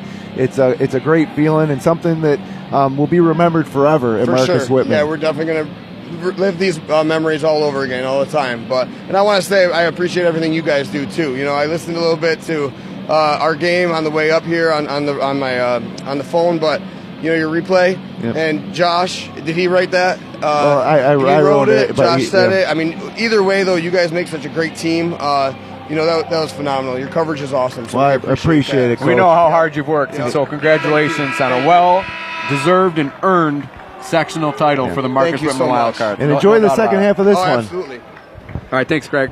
So that was Coach Greg O'Connor. Man, that was fun to talk to Coach O'Connor for sure. As the second half is getting underway, it's going to be Geneva ball. They're moving left to right now for us. Martin drives baseline, hangs, kicks to Jagger Kerr in the corner. 3-ball in and out, rebounded and outletted from Michael Hubbard to Sluka. Bounce pass inside, picked off by Kerr, who was sprinting back down on defense. 28-25, Geneva leads. And now into the corner for another three. This time it's Liam Ryan, and Ryan misses the three. Off Waterloo, baseline out of bounds here for Geneva. Just watching that first half, I think Geneva's got to tighten it up on the boards, and that'll help them out. And as far as Waterloo goes, just try to get the best shots that they possibly can as this game moves forward. Bassard up and in for an easy layup off a nice head fake to give Geneva the first points of the half. So it's 30-25. Again, Waterloo's been knocking that lead down throughout the first half, and really, at the end of that half, Jim, I thought Geneva did a bad job of leaving Johnny Lawrence. You got to travel on Hubbard again. That's his second of the game. He gets in the paint and just kind of shuffles his pivot foot. But they left Johnny Lawrence wide open. Yeah. They've done a really good job of contesting the arc, and I think that was a really huge three for Waterloo to end the half. So Geneva basketball now in front of their own bench. It's Jagger Kerr holding it, guarded by Felber. Probing the baseline. Now tried to kick it over, and it's into Nick Askin from the corner. Knocks down a three. That pass was originally intended for Martin. It kind of bounced off his hands and found its way to Nick Askin, who knocks down the three. The Geneva lead back up to 8 again. If you leave Nick open, you're just asking for trouble, Jim. Gotta guard him on the arc. Buries the three. So Waterloo gets back to it. What's been the biggest lead, Jim? We're up to 8 here for Geneva. I think Geneva had it to 9, and now Ruiz tries a three. It's no good, and Devin Martin skies up for the rebound, and now Devin Martin heading down the court into the paint, hangs and misses.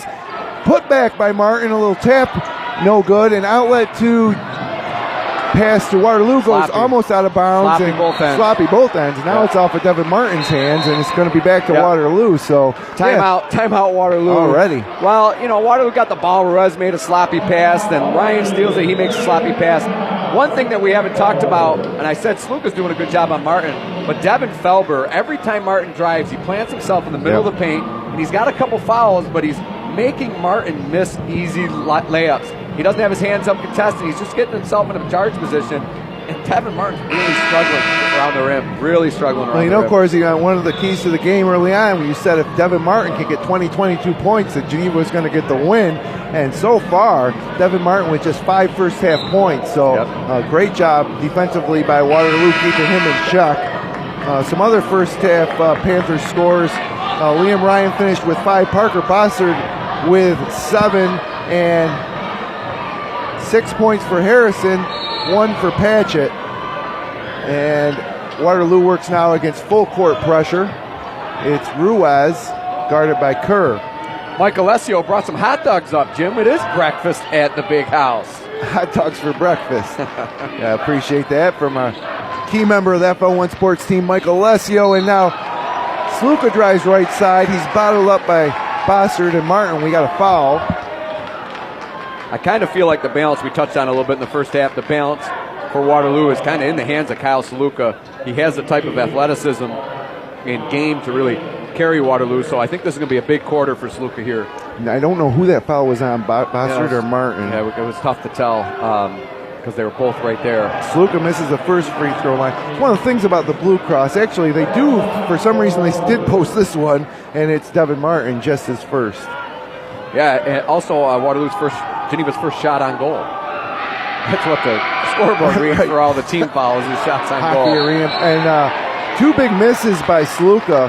at the free throw line, but an offensive rebound and a foul. Foul on, so Waterloo did a good job of going to get the ball, and then it looked like Jagger Kerr over the back getting the rebound. So it's good call. His team's second wide open layup for Felber. Great inbound play as Felber finishes on the left-hand side. That's why I like to play the zone out of the baseline, out of bounds defensively, just because you give up easy layups like that. It's so easy to orchestrate good shots. 33-27, Geneva leads, 5:29 to go, third period. Geneva takes back over. Liam Ryan right side to Nick Askin. Askin pulls up for three. No. Good defense by Waterloo's Mike Hubbard there, right in Askin's face on that three. Great box out by Felber. Here comes Waterloo. Felber kicks it up ahead to Sluka, guarded by Devin Martin, hands it off to Ruiz.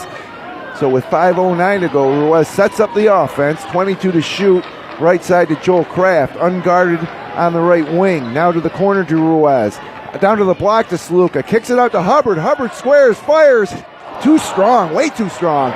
Long rebound. Out of bounds near midcourt. That was one of the longer rebounds you'll ever see. Yeah, that was Felber on the three there, and he just way too long on the Sluka. Got the ball on the block, did a great job of finding Felber opposite wing, and we got an early sub here. Kraft out.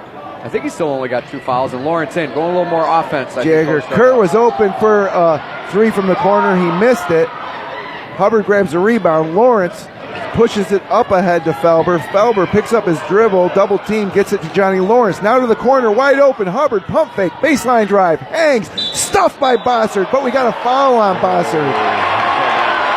Waterloo fans love it, and the Geneva Panther fans are booing. Bossard doesn't like it. From up here, Jim, I don't like it either. Yeah, I mean, we are a long way away, but it looked like ball. Like a clean black. Hubbard passing up the wide open three, though, Jim. That's not very that's usually a let old that Mother go. Hubbard, as I used to call him, like. Usually it fires the three. Knocks down the first foul shot. So Hubbard's free throw cuts the lead to 5. 33-28, 4:30 to go here, third period. Waterloo hanging around. Second free throw is good. So Mike Hubbard now has 8. Having a good game, Michael Hubbard is. Johnny Lawrence led the Indians in the first half with 8 points. Hubbard was second with 6. He now has 8. Geneva gets underway, 33-29, 4-point ball game. Bossard, a little runner, knocks it down. One stride inside the foul line, lets it go with the right hand and gets it to go. He has 9 now. Here comes Johnny Lawrence. He tries a runner himself, way too hard off the backboard, doesn't catch any rim. Out to Bossard. Kerr out to Askin. 3-pointer, well short. Rebound into the hands of Ruiz. Here comes Ruiz. He's going to pull it back out and set up some offense here with 3:50 to go. 6-point Panther lead. Ruiz working against Ryan. Right side to the rim. Hangs. Can't finish. Rough offensive morning so far for Ruiz. Here comes Parker Bossard. And he's fouled by Johnny Lawrence as Felber and Lawrence hit the deck going for the loose ball. And it will be... That was a good isolation for Waterloo, one-on-one with Ryan. I like Ruiz in that matchup, but again, Ruiz, very similar to Devin Martin. They're getting to the rim. They just can't finish there. And not the game to be not being able to finish for these guys. Yeah, they are pretty standard shots they've hit most of the year. We got a 30-second timeout. And the 30-second timeout, Panthers. Geneva, right? Yeah, they'll take it sideline out of bounds coming in, see what coach can draw up here. Nick Askin hit a 3 in the corner off a nice dribble drive penetration. Then he's forced a couple for Geneva. If I think either one of these offensive teams just stays with their organized offense, they can really make a run here. It just seems too many quick, ill-advised shots on both ends. When they do get organized and they get themselves stops, both teams taking better, higher percentage shots. So with 3:38 to go here in the third period, it is getting down there now, getting deep into the second half. You might not think so since it's not even 10 a.m. here on a Saturday morning, but the score, Geneva 35, Waterloo 29. And Geneva had a lead as big as 9 in the first half. Waterloo kept cutting it back, and then Geneva would open it back up. Right now they have the basketball with a chance to extend the lead. They tried the old alley-oop from Ryan to Martin, but Felber was all over it, and it's out of bounds to Waterloo. So great awareness and defense coming out of that timeout. Yeah, I think that was a good defensive timeout for Darnell. Geneva's done that a lot. Whenever they need a bucket, they'll go to that lob from Devin Martin. Waterloo sniffed it out, and Liam Ryan kind of forced it. So now Johnny Lawrence drives left side against Kerr, hangs and can't finish. Rebound scooped up by Martin. Here he comes the other way. 2-on-3, a little hop step and a foul. Yeah, Ruiz tried to draw the charge.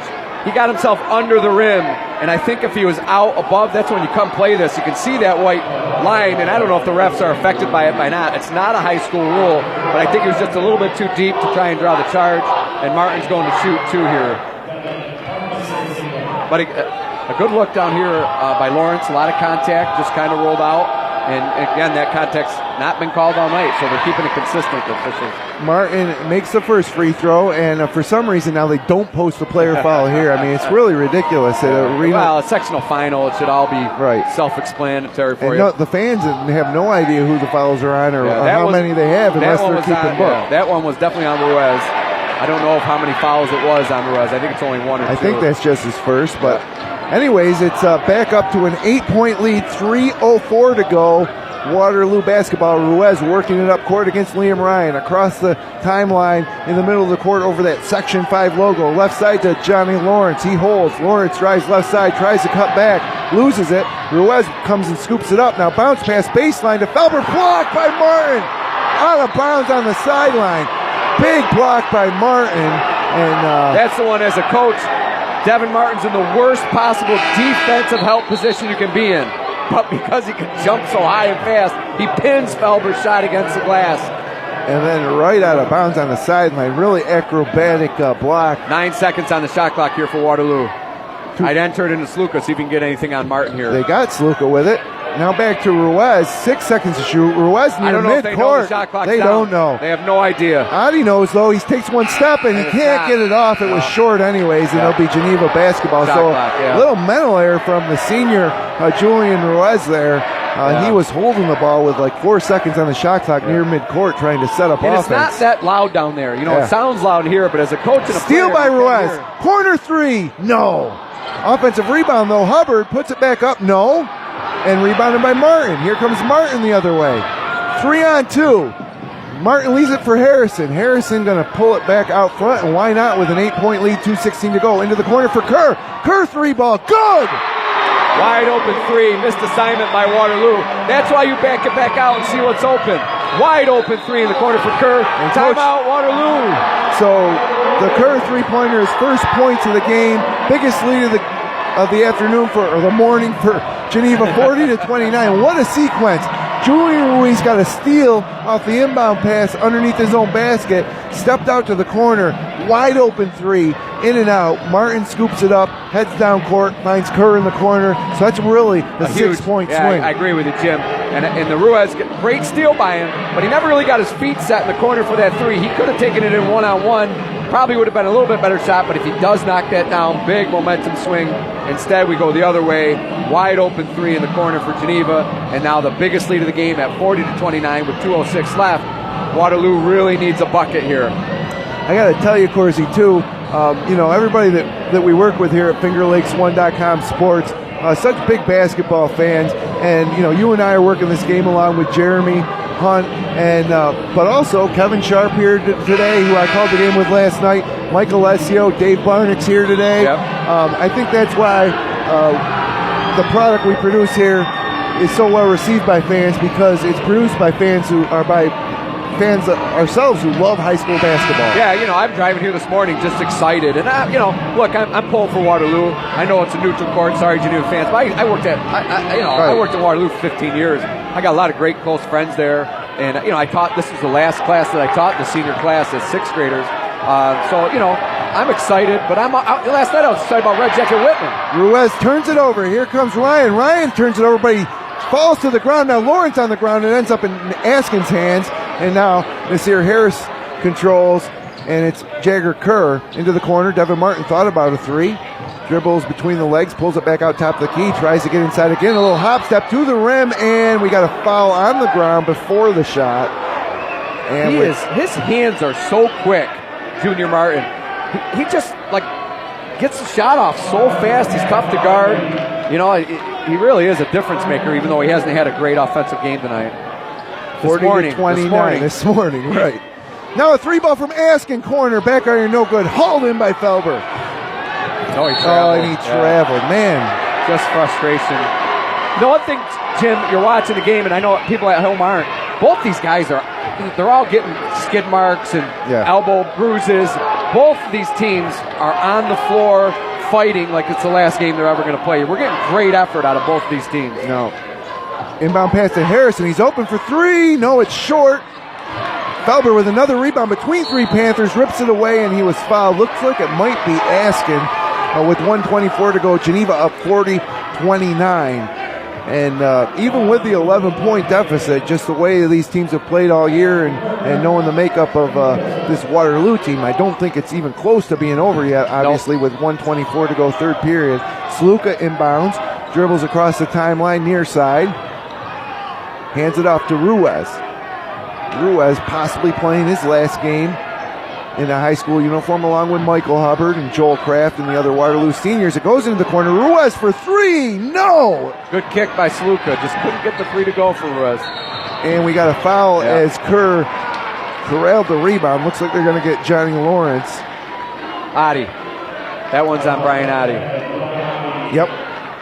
And his first, I believe, on the bench for Adi. Lawrence not even in like the Jim, game. you said it. You hit on it. It's 40-29. Geneva's up by 11. Waterloo come down to 3 possessions and cut this to 2. Ruiz hits that 3. They score in bunches. They just need a little momentum. They need something to fall here in the third quarter where they've really struggled to score. That was a second wide open corner 3 from Ruiz that didn't go down. Now we got 52 seconds to go. 40-29, Geneva leads. Up top to Jagger Kerr, dribbling left side, spinning at the 10 and can't get the roll. Martin, wow, how about Felber out battling Devin Martin for the rebound, but it went out of bounds on the baseline. But man, it looked like that was an easy rebound for Martin, and Felber just muscled it away from him. Unfortunately, dropped it off his knee and out of bounds. Yep, he did muscle it away from him, but it just hit the line. So inbounding now, it's Kerr. Alley-oop to, again unsuccessful to Martin. Way up ahead it goes to Sluka, ahead of the pack. Finger roll, foul, and the bucket! Just what Waterloo needed. A breakaway 3, another ill-advised pass to Martin. They're really trying to force it to him on these lobs. They're scouted. These players, you played each other 3 times. Right. Coach Darnell is a great scouting coach. Just keep it simple, Geneva. But Waterloo here trying to cut it to 8. Big steal and a big breakaway foul and 1 for Kyle Sluka. Sluka with 7 points. Free throw to make it 8, 40-31, 36.6 seconds left in the third. Free throw on the way and good. That could get Kyle Sluka going here. 7-point ball game. Geneva be very wise to take the last shot here of the quarter. And Martin having trouble. Dribbles between a couple of Waterloo defenders. They get it across. And now they reverse it to Kerr. Thought about a 3. 22 seconds left. Nasir Harrison Shot in clock's front off. of Coach Desering. Into the paint. Hangs. Throws one up. Tough shot. No good. Big rebound by Askin. Out top to Kerr. 3-ball. No. Foul flying in for the rebound. It's Askin again, and we got a foul on the sapling. Waterloo. It's going to be on Felber. That should be his third. I think it's his 4th, Chip. So we'll see if they put it up there. You got it. 3rd foul. Okay. So that's good news for Waterloo fans because he's battling hard down there. He's a good sport, too. He's always helping everybody up. I like watching Felber play. 10.9 seconds left. Askin at the free throw line. First free throw is down as Lawrence checks into the ball game for the final 10 seconds of the period, and Adi takes a seat. Askin now with 8 points on the game. 41-32, Panthers lead. Second free throw on the way, and that one's too strong. Rebounded and thrown up ahead from Lawrence to Ruiz, and it went right through 2 Indians' hands. 3 seconds left. Here comes Harrison, finishes on the right side, and he's fouled. Huge turn of events there. Sloppy play by the Indians, and now Geneva opens the lead back up to 11 with another free throw coming to make it 12. Which will match their biggest lead of the game heading into the 4th period. Just a dagger if you're a Waterloo fan at the end of this quarter. They had the possession. They make not a bad pass, but 2 Waterloo guys just miscommunicated to try and catch it.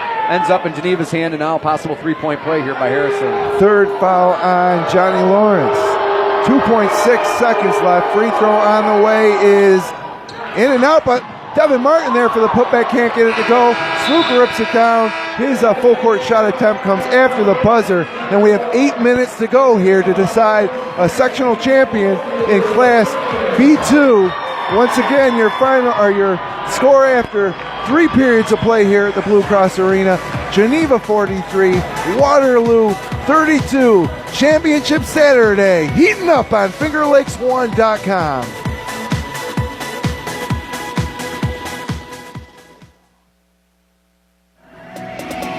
Generations Bank is celebrating 150 years of serving and supporting our hometowns. Visit mygenbank.com for the best choices in checking, savings, home equities, mortgages, and much more. Generations has been the Finger Lakes Bank since 1870.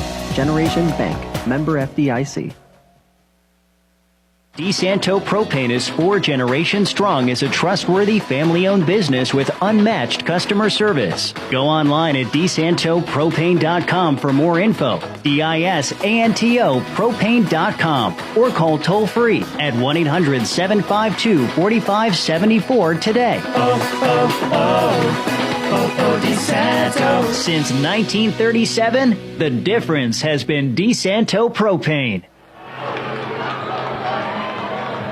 And welcome back inside the Blue Cross Arena here. I'm Jim Sinicropi with Kevin Korzeniewski for FingerLakes1.com. And as we head to the final period of play, Geneva with an 11-point lead. It's going to be Waterloo basketball. And 1 quarter remains before we crown a sectional champ here in Class B1. And Saluka drives to the lane and can't finish with a right-handed kind of scoop shot. And now Hubbard misses the putback. And the long rebound out, and a foul. It looks like Hubbard was tracking it down, but Nick Askin or Liam Ryan may have fouled him. Hubbard's having a pretty good game, but he's having a great off-the-ball game. You know, he's involved in every play and every rebound when he's been out here. Really, really does not want his senior season and career to come to an end here on the Blue Cross floor. So it ends up being a foul, the 3rd foul on Liam Ryan. And now, fresh shot clock for the Indians. Ruiz controls top of the key, guarded by Kerr. Out it goes to Hubbard. Hubbard up top to Sluka. Sluka drives right side against Martin and throws it off the glass over Martin and in. So Kyle Saluka trying to take matters into his own hands here. Waterloo with just 34 points here, 7:21 to go. That's low scoring for what they're used to at the SPO Center in Waterloo. A lot of game left, though. You know, how does Geneva finish this? You know, there's a lot of things that happen in a sectional final that you've seen. Teams don't traditionally finish well. You know, things can happen. So a lot of game left. But Geneva right there with a Jagger Kerr took it, missed it. Shot was bothered by some Indians, and then Nick Askin with a big offensive rebound, and he's fouled. And that's going to be the 3rd foul on Mike Hubbard. Remember, he had 2 early, so he took it all the way to the 4th with those 2, just 3 fouls. Yeah, coaching move of the game for Waterloo so far is playing Hubbard in that 2nd quarter because he had, I think you said, 6 points, and now the lead extended back to 10. So Askin free throw, good. 2nd free throw short and no good, and ripped down by Sluka, and a foul on Devin Martin as they battle for the rebound. Yeah, way to hang on to it. Martin got his hand in there, and Sluka just kept holding on to it, and they got Junior with a foul. 2nd foul on Martin. Might be 1-1. Yeah, that's the 7th foul on Geneva. So this helps Waterloo a lot because any foul, now the clock stops, we're going the other way, and Sluka's getting a 1-1. If he can convert here, be 8-point game. 8-point game with 7 minutes, plenty of time. Plenty of time. So, you know, you're down 10. Yeah, you think Geneva should win, but Geneva have to put points on the board. So, a lot of game left here if you're a Waterloo fan. Sluka to the line now for 1-1. He needs these. 44-34. Geneva leads. Saluka eyes the rim and hits the front end of the one-on-one. He missed a pair of free throws in the 3rd quarter after completing one to cap off a 3-point play. He's now made his last 2 from the free throw line. If he makes this one, it'll be an 8-point game. 7:05 to go, 4th period here in the championship game. It's on the way. It hits a front iron and rolls off. There's and Hubbard. Long rebound. No, Bossard comes up with it. Here he comes the other way, right side. Stops, hangs. A lot of contact, and he banks it in off the glass. Big shot by Bossard. 11 points for the senior.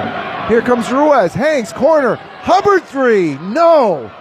Adi fights for the rebound, but Bossard again outmuscles him. Now it's on the ground. There's a scrum. Who's got it? Should be a jump ball. I'm not sure what Larry Swan's calling here. A little bit of a scrum on the floor. We don't see any indication from the officials yet. And it's a jump ball. Yep. Geneva ball. So 6:39 to go. Geneva up 11. Again, a bucket here will give them their biggest lead of the game. You know, our next time out, Jim, I got to tell you a funny story. Remind me about Joe Spazzato in the SPO Center, as you call it. It's not for everybody else to listen, or just me off air? Oh, that's for everybody. Okay, all right. I can't tease the crowd. I wasn't sure you said off. But next time we get a dead ball. Gotcha.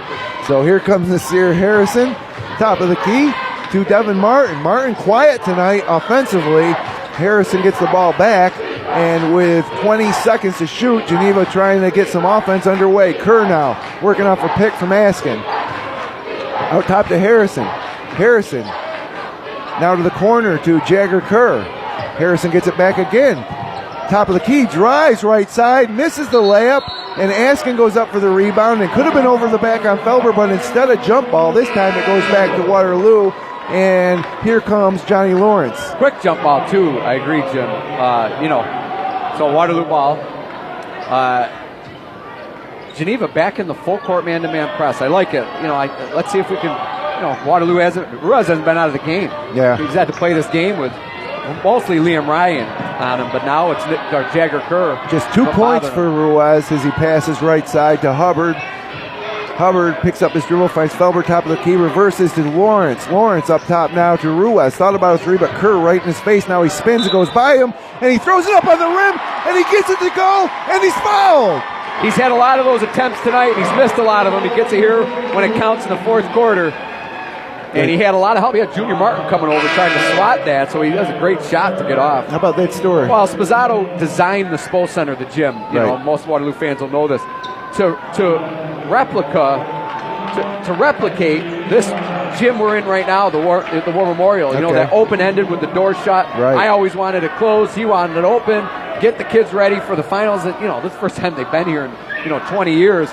And it really hasn't helped these guys tonight. Not shooting the ball well from the three-point line. Ruiz completes a three-point play, and the lead down to 8, 46-38, 5:40 to go. Martin brings it across after a little bit of trouble and pressure, and now here comes Geneva. Liam Ryan hands it off to Nasir Harrison. He is guarded top of the key by Adi.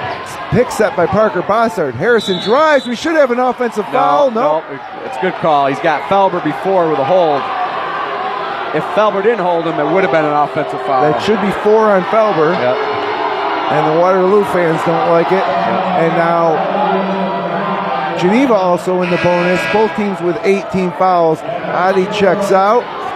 Lawrence checks in. And I do believe that is the fourth foul on Felber, but he had his third last time you called it. Now it's 4. So with 5:23 to go, a couple of free throws from Nasir. Nasir's had a great game off the bench, Jim. He's been doing a lot defensively. He's knocked down a 3. He seems to be able to get it into the lane. Really good job getting into the ball into the blocks. He hits the front end of the one-on-one. How many foul shots has he taken? I think he's probably taken 4 or 5 now. He is 3 for 5 on the ball game, according to my unofficial getting the ball to the rim stats. off the bounce is important in the sectional finals, though. Well, he makes them both. So the lead back up to 10 now with 5:22 to go. Ruiz across the timeline in front of the scorer's table. Now to Sluka. Sluka working against Martin. They kind of isolate for him. Pops from the elbow, rattles in and out. Rebound Bossard.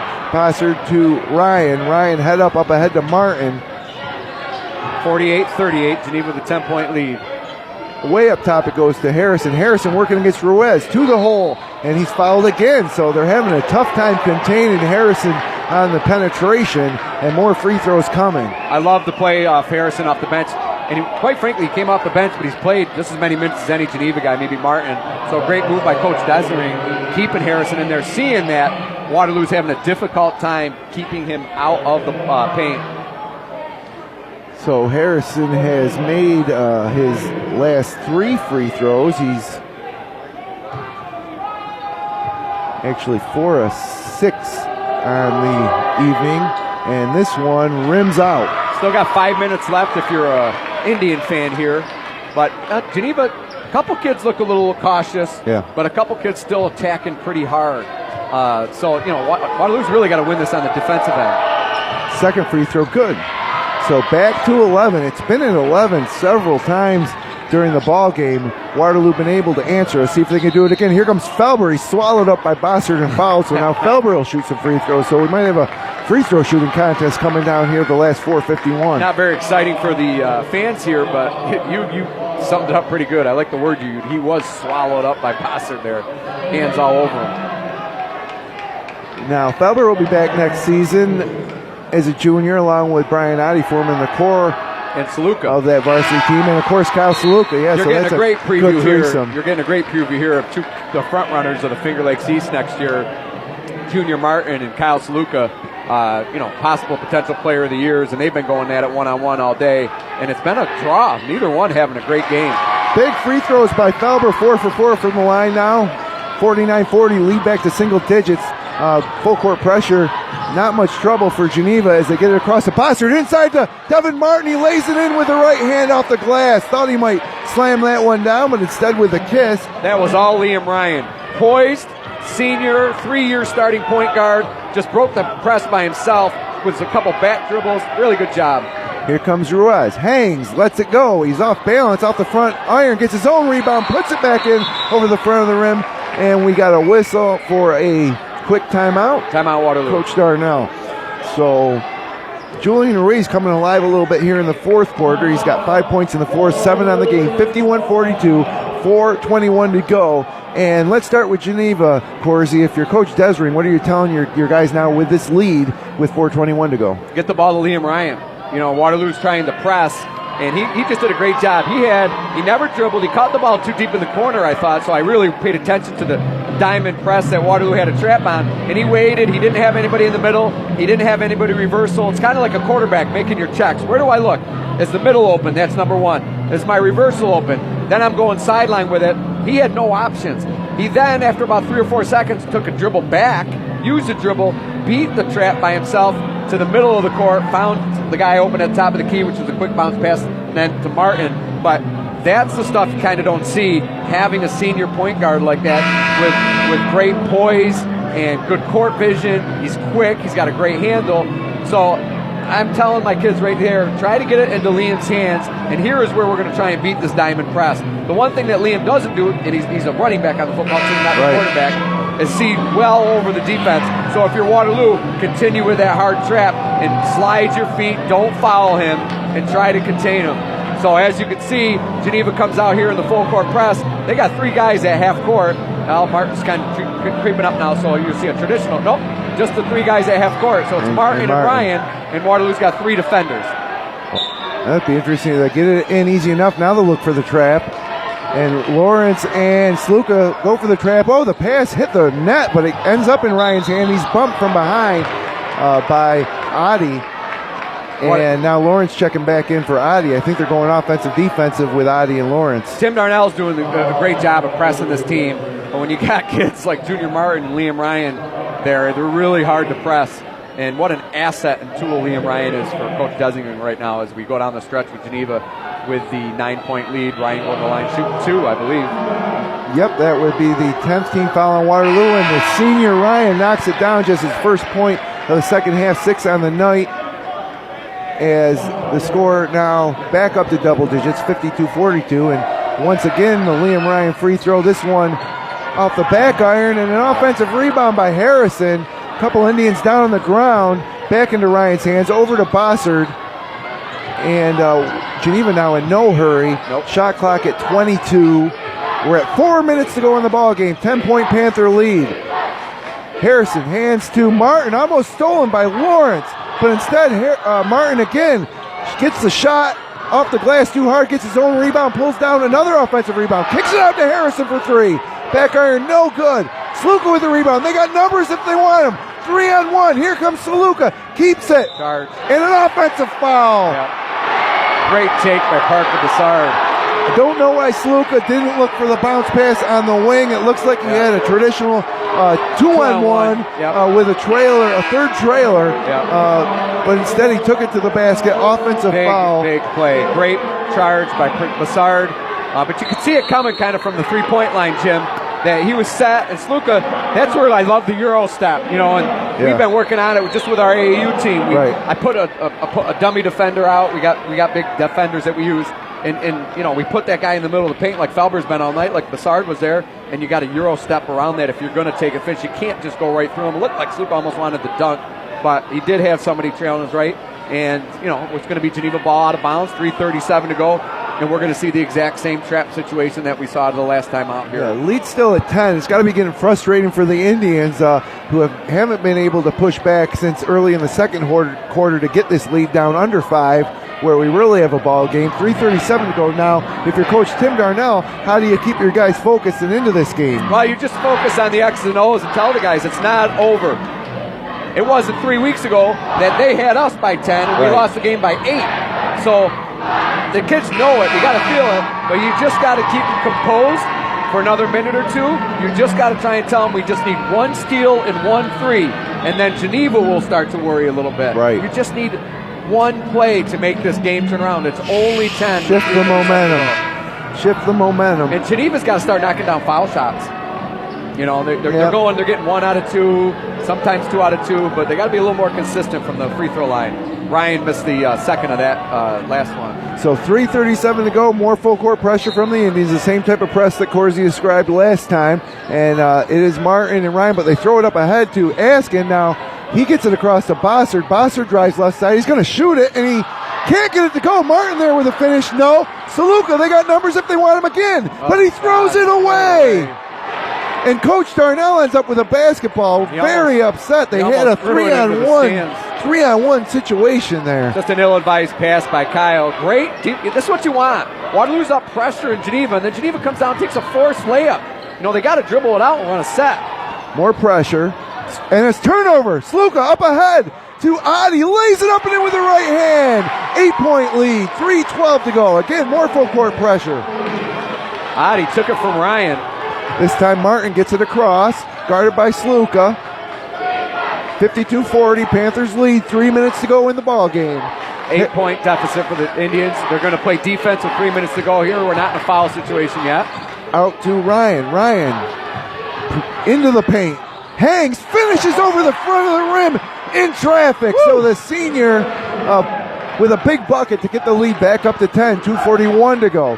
Ruiz now right side behind the back, guarded by Ryan. They kick it out to Sluka. Sluka drives baseline and lays it in with the right hand. Quick to the hoop is Kyle Sluka. Another timeout, Coach Darnell. That will leave him, I believe, with just one more timeout. Yeah, what a great shot by Liam Ryan on this end. I thought Ruiz defended it perfectly. And I was actually thinking to myself as Ryan took it, he had a wide open kick for somebody on the arc that maybe would be the better pass. But instead he takes it, he makes it, and then Waterloo quickly down the other end and Sluka with the layup to cut it to 54-46 with 2:33. So I'm Jim Sinicropi alongside Kevin Korzeniewski for FingerLakes1.com. Coming up later today at 1 o'clock, it will be the Pale Mac Lady Red Raiders over at Gates Chile taking on Dansville in the Class B2 girls title game. Then at 3 o'clock on WFLR Radio, the Pena Mustangs, another Wayne Finger Lakes team, going for a sectional title against Avon in the girls' Class B2 game. And then our nightcap, 7 o'clock, join Paul Russo and Nick Felice from Gates Chile High School as the Lady Lions take on the Keshequa Indians, going for a double for the Lions programs. As their boys won the 20th sectional title in their program history last night here at the Blue Cross. But here, back inside the Blue Cross, 2:33 to go in the fourth quarter. Geneva 54, Waterloo 46, just an 8-point game. Geneva's going to have to go 90 feet against this Waterloo pressure. They've struggled the past few minutes. And Waterloo's out of timeouts with 2:33 to go. I like what Waterloo's doing, though. A double dribble maybe. They missed it, but Martin dribbles out of it. He's going to the hole, kicks it to Ryan, and they're going to pull it back out. Good. That's what Coach Desiree was probably telling the guys. Get it out. There's a foul on Lawrence. Get it out and run a play. Waterloo's got to gamble. They got to come get us. If we just run a set and get 2 or 3 reversals, I guarantee you'll get a wide open layup. It doesn't have to be run down to the 5-second or 8-second on the shot clock. Just get a good shot. Waterloo's got to come out and gamble, and they did a great job of it there. They could have taken a bad shot. Instead, they got it back out, and now Harrison to the line to shoot 2. 4th foul on Lawrence. And I think you could tell by the way Lawrence fouled him that as Harrison misses the front end, but I think by the way Lawrence fouled him, Coach Darnell is going to try to extend this game with fouls. It looked kind of like it was an intentional type of deal. So Hubbard checks into the game now on the lower block as Harrison misses a second, but an offensive rebound. Mike Hubbard stood. He's been doing such a great job rebounding all night, but he stood, and Nick Askin just did a little spin move on him, got in position, totally reversed the defensive position, and got the rebound. It was a jump ball. It will be Geneva ball, and that's just what Waterloo wanted, and they couldn't take advantage. So in the past couple minutes, they've had numbers in transition where they've turned it over, and then right there, really just a devastating offensive rebound by Geneva to Waterloo's hopes here. And that might be the dagger. Now you see Waterloo for the first time looking at the officials, blaming it on them, or shoulders are down. They've done such a good job of staying in this. And Jim, again, it's not over. The way Geneva's shooting foul shots and the way they're feeding into, the quick shots out of Waterloo's press, they just have to stay positive and try to knock down a shot. So they're only down 8. Yeah, with 2:19 to go. That's 3 possessions. And, I think it was in Waterloo with about 2 minutes left. Geneva was down probably about maybe more than 8. And Geneva's got to be careful, Jim, because quite frankly, they're missing foul shots. They were taking some ill-advised quick shots. They really could have a much bigger lead than this. They should. So going back, I think Coach Desingring, if they advance, which, they could, got to really learn how to close out these games, because everything's going to be like this the rest of the way. I'm not sure how the B1, B2 game will be played out. I think it'll be lopsided either way. But so here we go, inbounded. It goes now up top to Ryan, and now guarded by Ruiz. A quick 3 from Askin. It's partially blocked by Lawrence. Waterloo basketball. How not to close the game, 101, Geneva Panthers. Unbelievable. Lawrence is open for 3. Got it! Look at this! Geneva now with a 5-point lead. 1:59 to go. Waterloo's right back in it. 54-49. It goes to Bossard. They get it across. Bossard into the paint. Swallowed up by 3, and he is blocked. This is unbelievable, Jim. I'm trying to hold my emotions back in my opinion. Liam Ryan now should have been an offensive foul. No call. A little bit, but Geneva just missed a layup. They're trying to Here comes Ryan to Devin Martin. Baseline drive. He's stuffed by Joel Kraft. Here comes Waterloo, but Kraft throws it away. Felber, excuse me. That's all right. Bossard hit the rim, and he gets it to go, and he's fouled. Oh wow. My God. This is unreal if you're watching it from at least a coach's aspect. I'm sure the fans are thinking the same thing.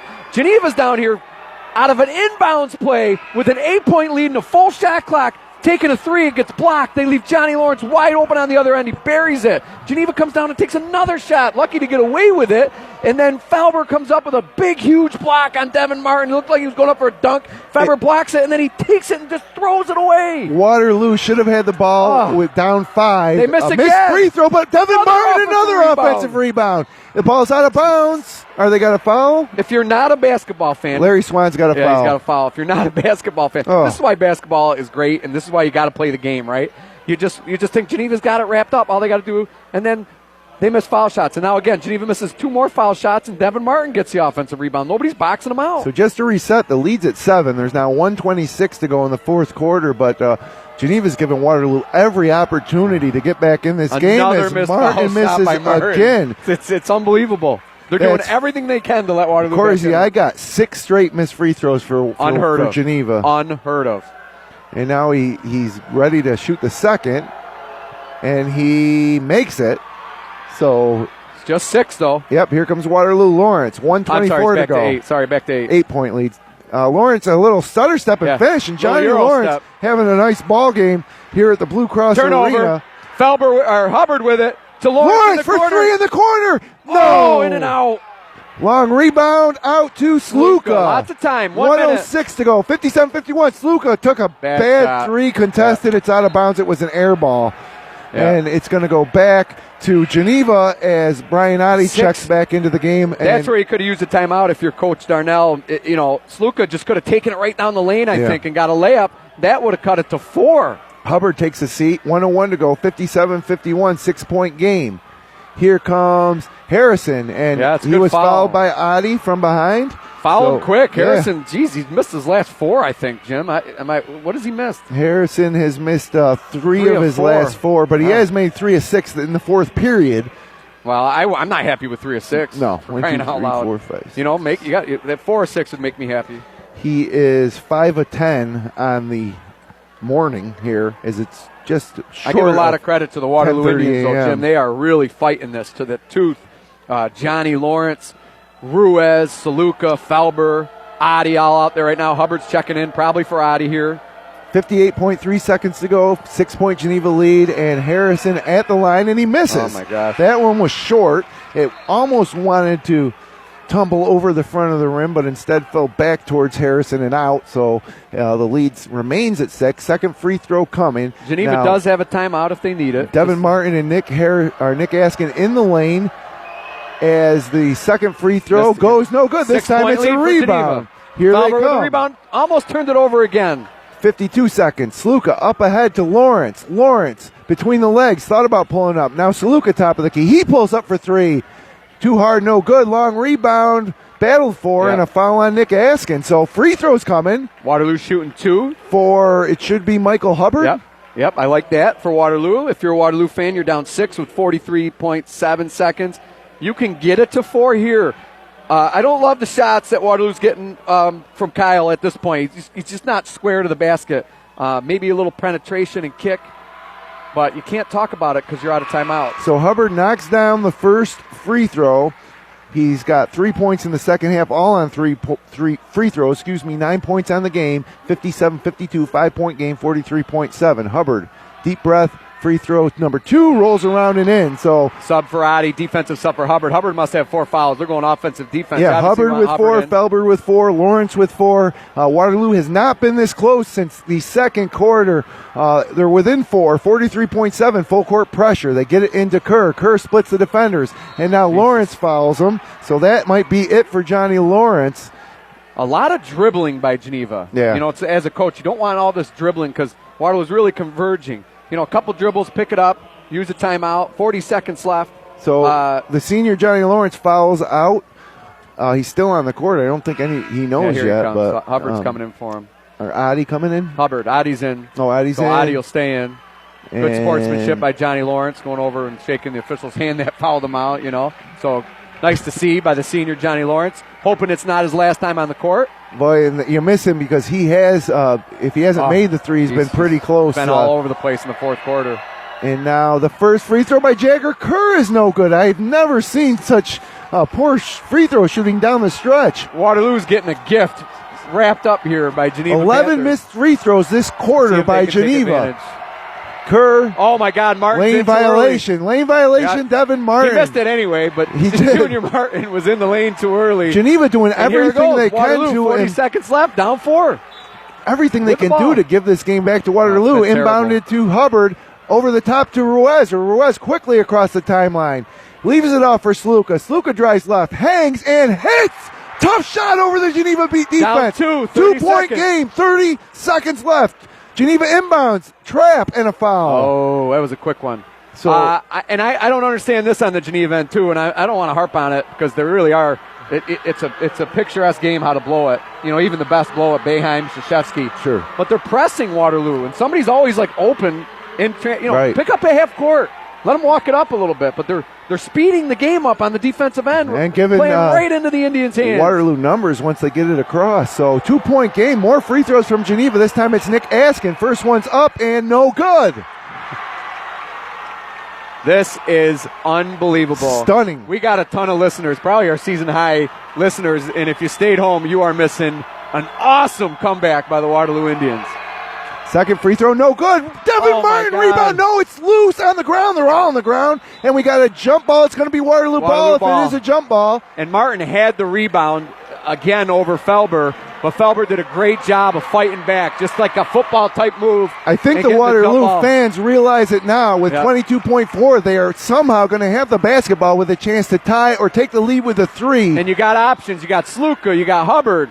You got Ruiz. 57-55. But no timeout to get organized. 21 seconds left. Full court press by Geneva again. Here's they get it across. Ruiz drives, corner, 3 ball on the way from Adi. No. Offensive rebound, put back by Saluka, no good. Ripped down by Harrison. 9 seconds left. Travel. It's a foul. It's going to be a foul and more free throws, it looks like. Who's on the bench? Or somebody's on the ground. I think it's Harrison. You know, as a coach, I like the courage by Adi, but yeah. I'm not sure if he's the one I want taking that three. It was an open look. I don't think you can be picky picky at this point. Yeah, you're right. It's 57-55 with 9 seconds to go. And Luka had a rebound back at the rim, and he tried to tip it. Might have been better served going up, getting it, and then back up to it. But that's one that'll haunt him. Look, 9 Adi seconds fouls left. out of the ball game. 9 seconds left. Down 2 for Waterloo. And Harrison back to line. He has to make just one. Coach Darnell still has to make a sub, and it's going to be. Is that Naima? Is it JV call-up maybe? Yeah, I think it's Naima Williams. Yeah, I can't tell. I got to get my binoculars out. It is. It's Williams wearing number 30. Yeah, he's a JV call-up. Okay, 1 free throw, 3-point lead. 2 seals the game with 9 seconds left. Harrison shoots and misses. Unreal. Harrison's missed 4 in a row himself. I might call a timeout if I'm designating right here. 14 missed free throws by the Panthers in the fourth period. Second free throw on the way. It's good. 3-point ball game. They do not need okay, so now he calls the timeout to set up defensively. So this is we can go 100 different ways with this if you're Geneva 9 seconds left, 58-55, Panthers Waterloo, lead. If I'm Waterloo, I'm getting the ball to Sluka, and I'm saying go get a layup. It's going to take you about 4 or 5 seconds, Kyle. Go in, get a layup, and then we immediately – they don't have timeouts. Nobody has – So you can't. You got to go for 3 Both teams are now out of timeouts. You have to go for 3. You got no timeouts left. So Coach Darnell's drawing up a play, telling the kids to get the 3, and Desering is maybe saying put him on the line. There's too much time, but if you get to 4 seconds left, maybe you foul there, put him on the line to shoot 2. So it'll be interesting to see how this plays out. Yeah, it is Coach Dean shot the other night in his semifinal game, was up 3, 4.5 seconds left. They gave up the 3 to Geneseo. Yeah. I think it was Geneseo, and they missed it. But he didn't foul. He wants to play defense. Right. You know, so it's a coaching philosophy. Way too much time to foul right away. Well, Johnny Lawrence has hit 3 3-pointers. He's the only Waterloo Indian with more than one. And he's Kyle Saluka has 1. I got the Indians with just 4 3-pointers on the night. Yeah, and 3 of them are by Lawrence. Lawrence is fouled out. Adi's fouled out. So here they come. It's going to be Felber inbounding with 9 seconds left, down 3. Nobody on the ball for Geneva. Man-to-man pressure from Geneva. Saluka and Ruiz. Pick for Ruiz. They throw it away to Devin Martin. And with 6 seconds left, they foul Martin. 6.3. Geneva 58, Waterloo 55. Devin Martin to shoot 2 free throws. Still not in the bag the way Geneva shot free throws. They've missed 14 free throws in the fourth period, and they've. I want to go back to that play, Jim. Coach Darnell's done a great job, but he had 2 guys set up at half court, which is 46 feet away from the baseline. It's a 92-foot court, a 94-foot court, whatever. And he's Felber's inbounding it. He had to make a baseball pass to get it in with 9 seconds left. Yeah, it's just too far of a pass. Yeah. It wasn't a great pass by Felber. Martin makes the first free throw. Probably the game. Yep. But I just don't like the play call trying to throw the ball that deep. So partly Felber, but partly putting him in a bad position as well, I think. 59-55. Again, Waterloo. It's been since 1972 since their last sectional title. It looks like that streak may continue as Martin knocks them both down, and we've got 5 seconds left. Long and bad pass to Ruiz. He lets one fly, banks it off the rim, no good. And the Geneva Panthers are the 2020 Section 5 Class B1 champions as they storm the court and celebrate near the top of the key between their half of the court and midcourt, and the Waterloo student athletes stunned over near the sideline, and Coach Desering embracing Parker Broussard, and the Geneva Panthers back on top, their second sectional title this decade after winning in 2014 Coach Desering's first sectional title. As they get ready to shake hands, we're going to step aside. When we come back, it'll be the Little John Orthodontics Smiles with Style post-game show. We'll wrap this one up. Once again, your final score, Geneva 60, Waterloo 55. The Panthers are the champs of Section 5 Class B1 basketball.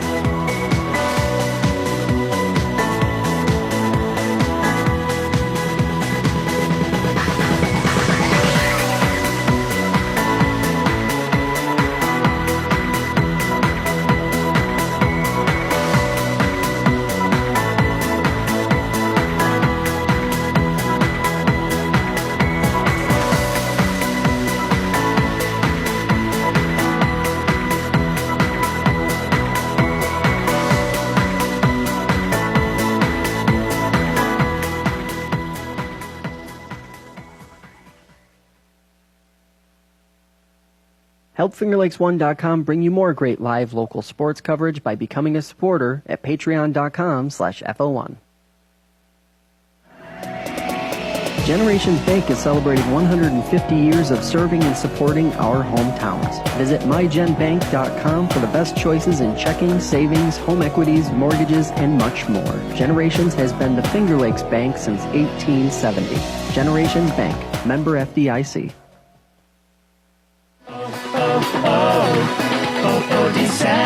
Since 1937, the difference has been DeSanto Propane.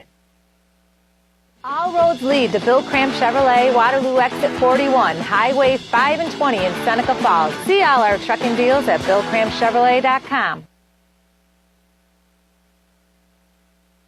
Dr. Littlejohn, Dr. Barbie, and their outstanding orthodontic team share a common goal: to ensure the overall wellness of each of their patients through their exceptional orthodontic care. Dr. Rod Littlejohn and Dr. Liz Barbie are proud to support our area high school athletes. Check out Dr. Rod and Dr. Liz online at littlejohnortho.com.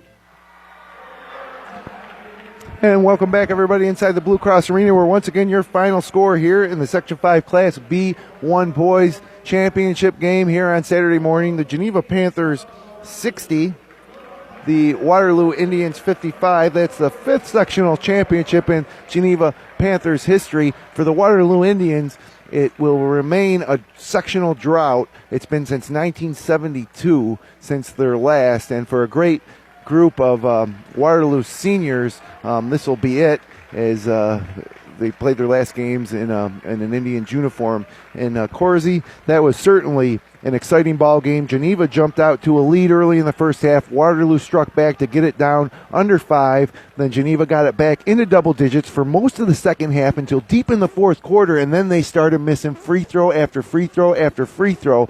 Waterloo couldn't quite capitalize with some turnovers and a few missed looks. John Lawrence hit a big three. Kyle Saluka had a big and one, a bucket.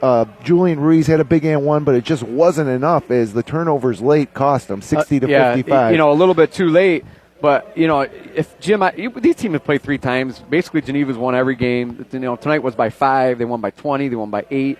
Geneva's 8 points better than Waterloo, I think. It's not even on paper, Yeah. So it's not a bad loss for Waterloo. I really give these kids a credit. Lawrence and Ruiz and Sluka, Hubbard just fighting to the last minute. Felber, Adi, everybody that played out there gave it everything they got. Right. If you're a Waterloo fan, you got to be proud of them. You got to be happy with your effort. They just came up a little too short. One more minute in this game, Waterloo wins. The way Geneva was executing at the end, and it was just almost too late. But just a little life lesson: you never give up, because really the game should have been in hand. It should have been probably a 10, 15-point win for Geneva if they just executed better. Yeah. On Geneva's end, Jim. Yeah, I think Coach Desingring can learn from this. This game. I think the kids got to learn how to close games. They're going to be the favorite going into the B1 matchup, but you got to make foul shots. You got to put players in the game that can make foul shots. You can't rush quick shots. There's one thing that was stunning, Corsi, was out of a timeout with about 2 minutes. 2 minutes left, and they still had an 8 or 9 point lead. 30-second shot clock. And they drew up a play and Askin did get an open look. Or no, it was actually blocked. It was blocked, and then it led out to the 3-point play by Saluka. Yeah, I mean, That's a 10-point lead right to 7 without using any shot clock up. Yeah, that was pretty surprising. And then it just spiraled from there, like a lot of dribbling through the press, which led to turnovers for Geneva. And then obviously you can't control the foul shooting, but you can control who shoots the foul shots. So I think Geneva's got to learn from that. But I think at this point they're not even thinking about it. They're so ecstatic they got the sectional win. So congratulations. I thought, Liam Ryan had an outstanding game that you won't see in the box score. Parker Bassard had a great game. Devin Martin, a lot of little things, but struggled. And Harrison provided some great spark off the bench and got the ball in, but, struggled down the foul line. Really just an exciting finish to the game. Really great game. There was a lull a little bit there in the fourth quarter. You thought, okay, it's over. Geneva's just a little bit better. But just a great effort. As they called it Geneva, you're going to hear the Geneva crowd go crazy. Waterloo fans mostly have left the building. And just a good all-around effort, I thought, in that fourth quarter for Waterloo to come back and not give up. And there they go, the Geneva Panthers heading out to collect the sectional block. They'll bring it back to their gymnasium, and they hold it up for their fans. Fans showing appreciation, gather around the center court. And, Korzy, stat of the game for me, Geneva in the first half, 5 of 7 from the free throw line. Actually heading into the fourth quarter, they were actually 8 of 10 from the free throw line, according to my stats. Yep. Unofficial. Fourth quarter, I have them at 9 of 23, and that includes the last.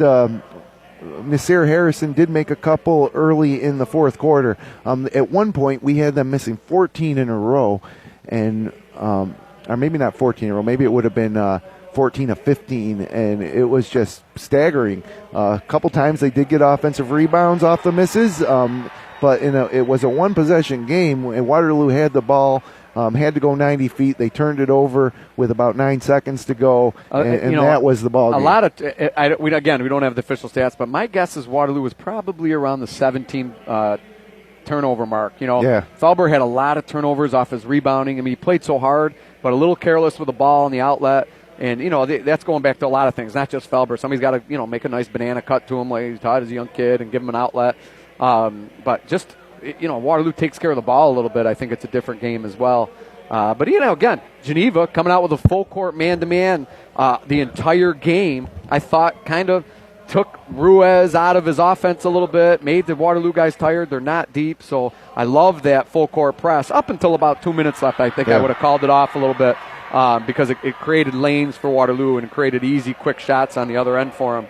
But, a great job by Coach Desering, picking up Waterloo full court. When we were away at break, the Geneva students chanting Desering, as he's now the players being called out individually. First year coach getting a sectional title. That's impressive, Jim. And, long time part of this Geneva program. Of course, Brian Miller, longtime coach of these guys. He won the sectional championship in 2014, played a lot in these guys' development, but Coach Desering involved in the youth level, longtime JV coach. He is really the heart of this basketball program, and it's got to feel so good for him now watching his kids get to celebrate at the Blue Cross. While meanwhile, Coach Darnell coming over from Union Springs, his first full year at head coach, has had more success in a season as a Waterloo coach than anyone's had in quite some time, falling just short. Including me, myself. I texted him last night. I said, you made more finals in 6 months than I did in 6 years at Waterloo. So, a shout out to Coach Darnell. And that's why I got back into it. The seating banquets that are offered to the finalists. The finals banquet that they went to this year. And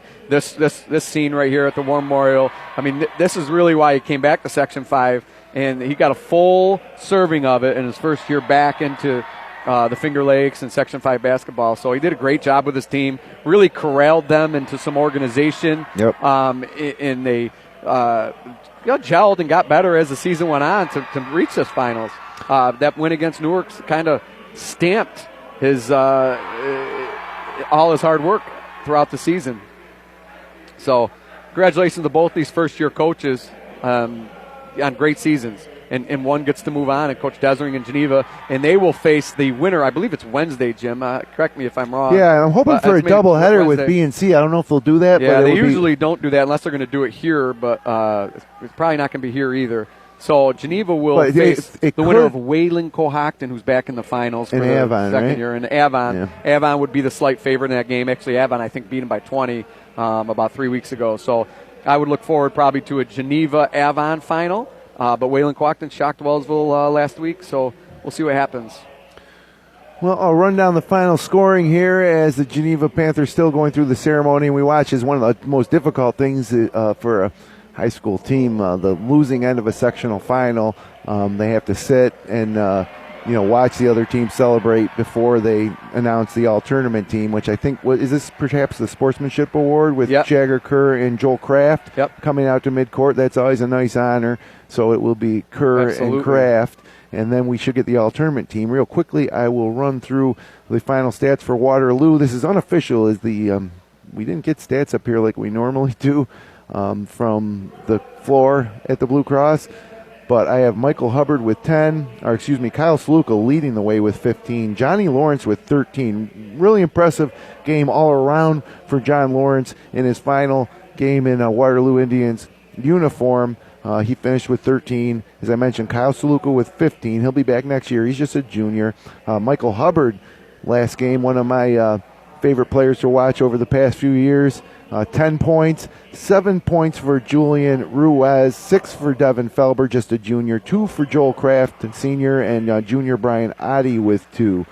For the Geneva Panthers, it was a balanced effort led by Parker Bossard with 13 points. Of course, a lot of these guys could have got up near 20 if they made their free throws. Bossard finished with 13. Devin Martin finishes with just 12, which if you thought going into this held Devin Martin to 12, pretty good chance that Waterloo could win, but Nasir Harrison really was tough for the Waterloo Indians defense to handle in the half court. He finished with 12, 9 points for Nick Askin, 8 for Liam Ryan, 3 for Jagger Kerr, and 1 for Wyatt Patchett. Once again, your final score, Geneva 60, Waterloo 55. We'll get the all-tournament team here for you, and then we'll... Doing it right now.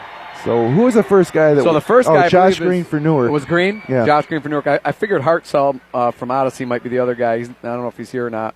But for Waterloo, Kyle Sluka. Yep. And for Geneva, you've got...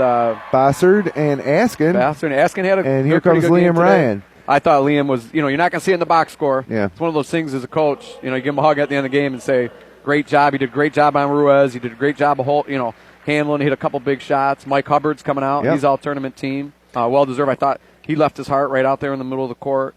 Waiting for the MVP now, I believe. Yeah, it's got to be Devin Martin, even though today he struggled. And I credit to Kyle Sluka, great defensive job on Devin. The junior Martin. Do we call him senior next year? Stay with junior. Devin Senior Martin. And we got to start calling Felber instead of Sapling Tree, just like his grandfather next year. He's going to be all grown up. And there it is. Yeah, it is going to be Devin Martin as he embraces Coach Desring. And this is just so you're listening at home, not that he didn't play well, but this is a tournament-based starting in the quarterfinals, and they rate it. They have fans or basketball people in the section. Huge in the second stands. Or semifinal game. He really had big points, I'm sure, because he played so well against Hornell. And, tonight it was a toss-up. A lot of just a just basically takes the season for Geneva, and that's how they've been. They came at you from so many different angles tonight. The Waterloo kids now good. heading to the locker room. Some of their fans have stuck around, mostly parents probably, is really dejected. A lot of good basketball here today. Nothing to be ashamed of if you're Waterloo today, I'll tell you that much. I agree. I thought they played with class. I thought they represented the school very well. I thought they played hard and never gave up. They played together, just came out short, a little too late. Well, Corsi, I really enjoyed calling this with you. I mean, the bigger the game, the more fun we have. Oh, yeah. Up here in the broadcast booth, we had huge listenership and a lot of friendly messages and texts from our friends or other coaches around the league that said they really enjoyed listening to the ball game this morning. I think the fact that it was a morning game led to easier listenership numbers as people were just waking up, getting out of bed, having some coffee, and tuning into Finger Lakes 1 for a championship game featuring a couple of Finger Lakes East teams. It really didn't disappoint. And the one thing that's not touched on, everybody complains about the 9 a.m. start, but for Waterloo, they can't just go home and lay down for a little bit and go to bed. You gotta, you get just stuck with you all day long. It really stinks and unfortunate for the Waterloo team and their fans, but Good effort by both teams and a great Finger Lakes East matchup. Really, really memorable one.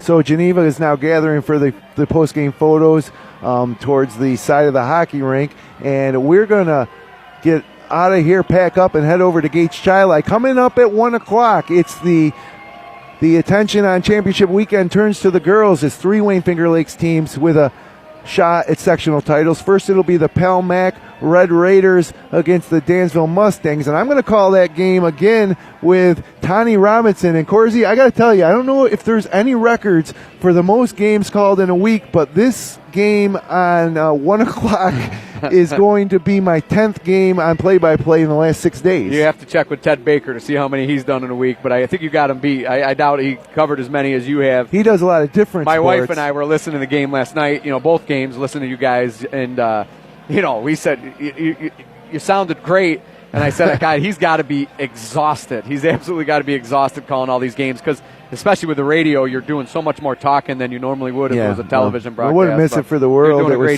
so much fun. And I bow out here at this point, so for what do you today, mean? for the day, for the day. But we got a lot of basketball coming up. I am not driving to Gates Chi-Li with you, Jim. That's all I'm saying. I'm going to head home and we'll see what the schedule looks like next week. We got a Monday night Class C playing game, probably pretty far away from home.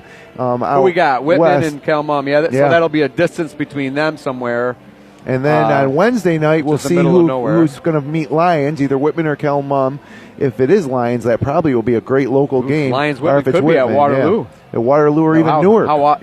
So that's what I love. Like, you got to play it at the big house for the kids, but because they love it. But you play a game like that at Waterloo or Newark, and then it's really crazy, really intense, and all the fans show up, and it gets real loud, a lot exciting. Not that we should ever take the finals away from the big house. And then, Korzy, Geneva will also advance to a Class B playing game on Wednesday night against the winner of the B2 championship game about to get underway here at the Blue Cross between Avon and Wayland Cohocton. That should also be a bit out of town. Somewhere between Avon and that Waco. Might be right in Rochester, to be honest with you. So we'll wait and see what happens. Somewhere. Of course, we'll let you know. Check the front page of FingerLakes1.com. But for now, it's time to pack it up for the Blue Cross here for us this year. And once again, your final score: Geneva 60-55. The Panthers take their 5th sectional title in school history, their first since 2014. So for everybody here at FingerLakes1.com, for Jeremy Hunt, my broadcast partner, Kevin Korzeniewski, I'm Jim Sinicropi. Hey, man, it's 11 a.m. You got your whole day ahead of you, so enjoy the rest of your weekend here in the Finger Lakes, and thanks for joining us for high school basketball on FingerLakes1.com.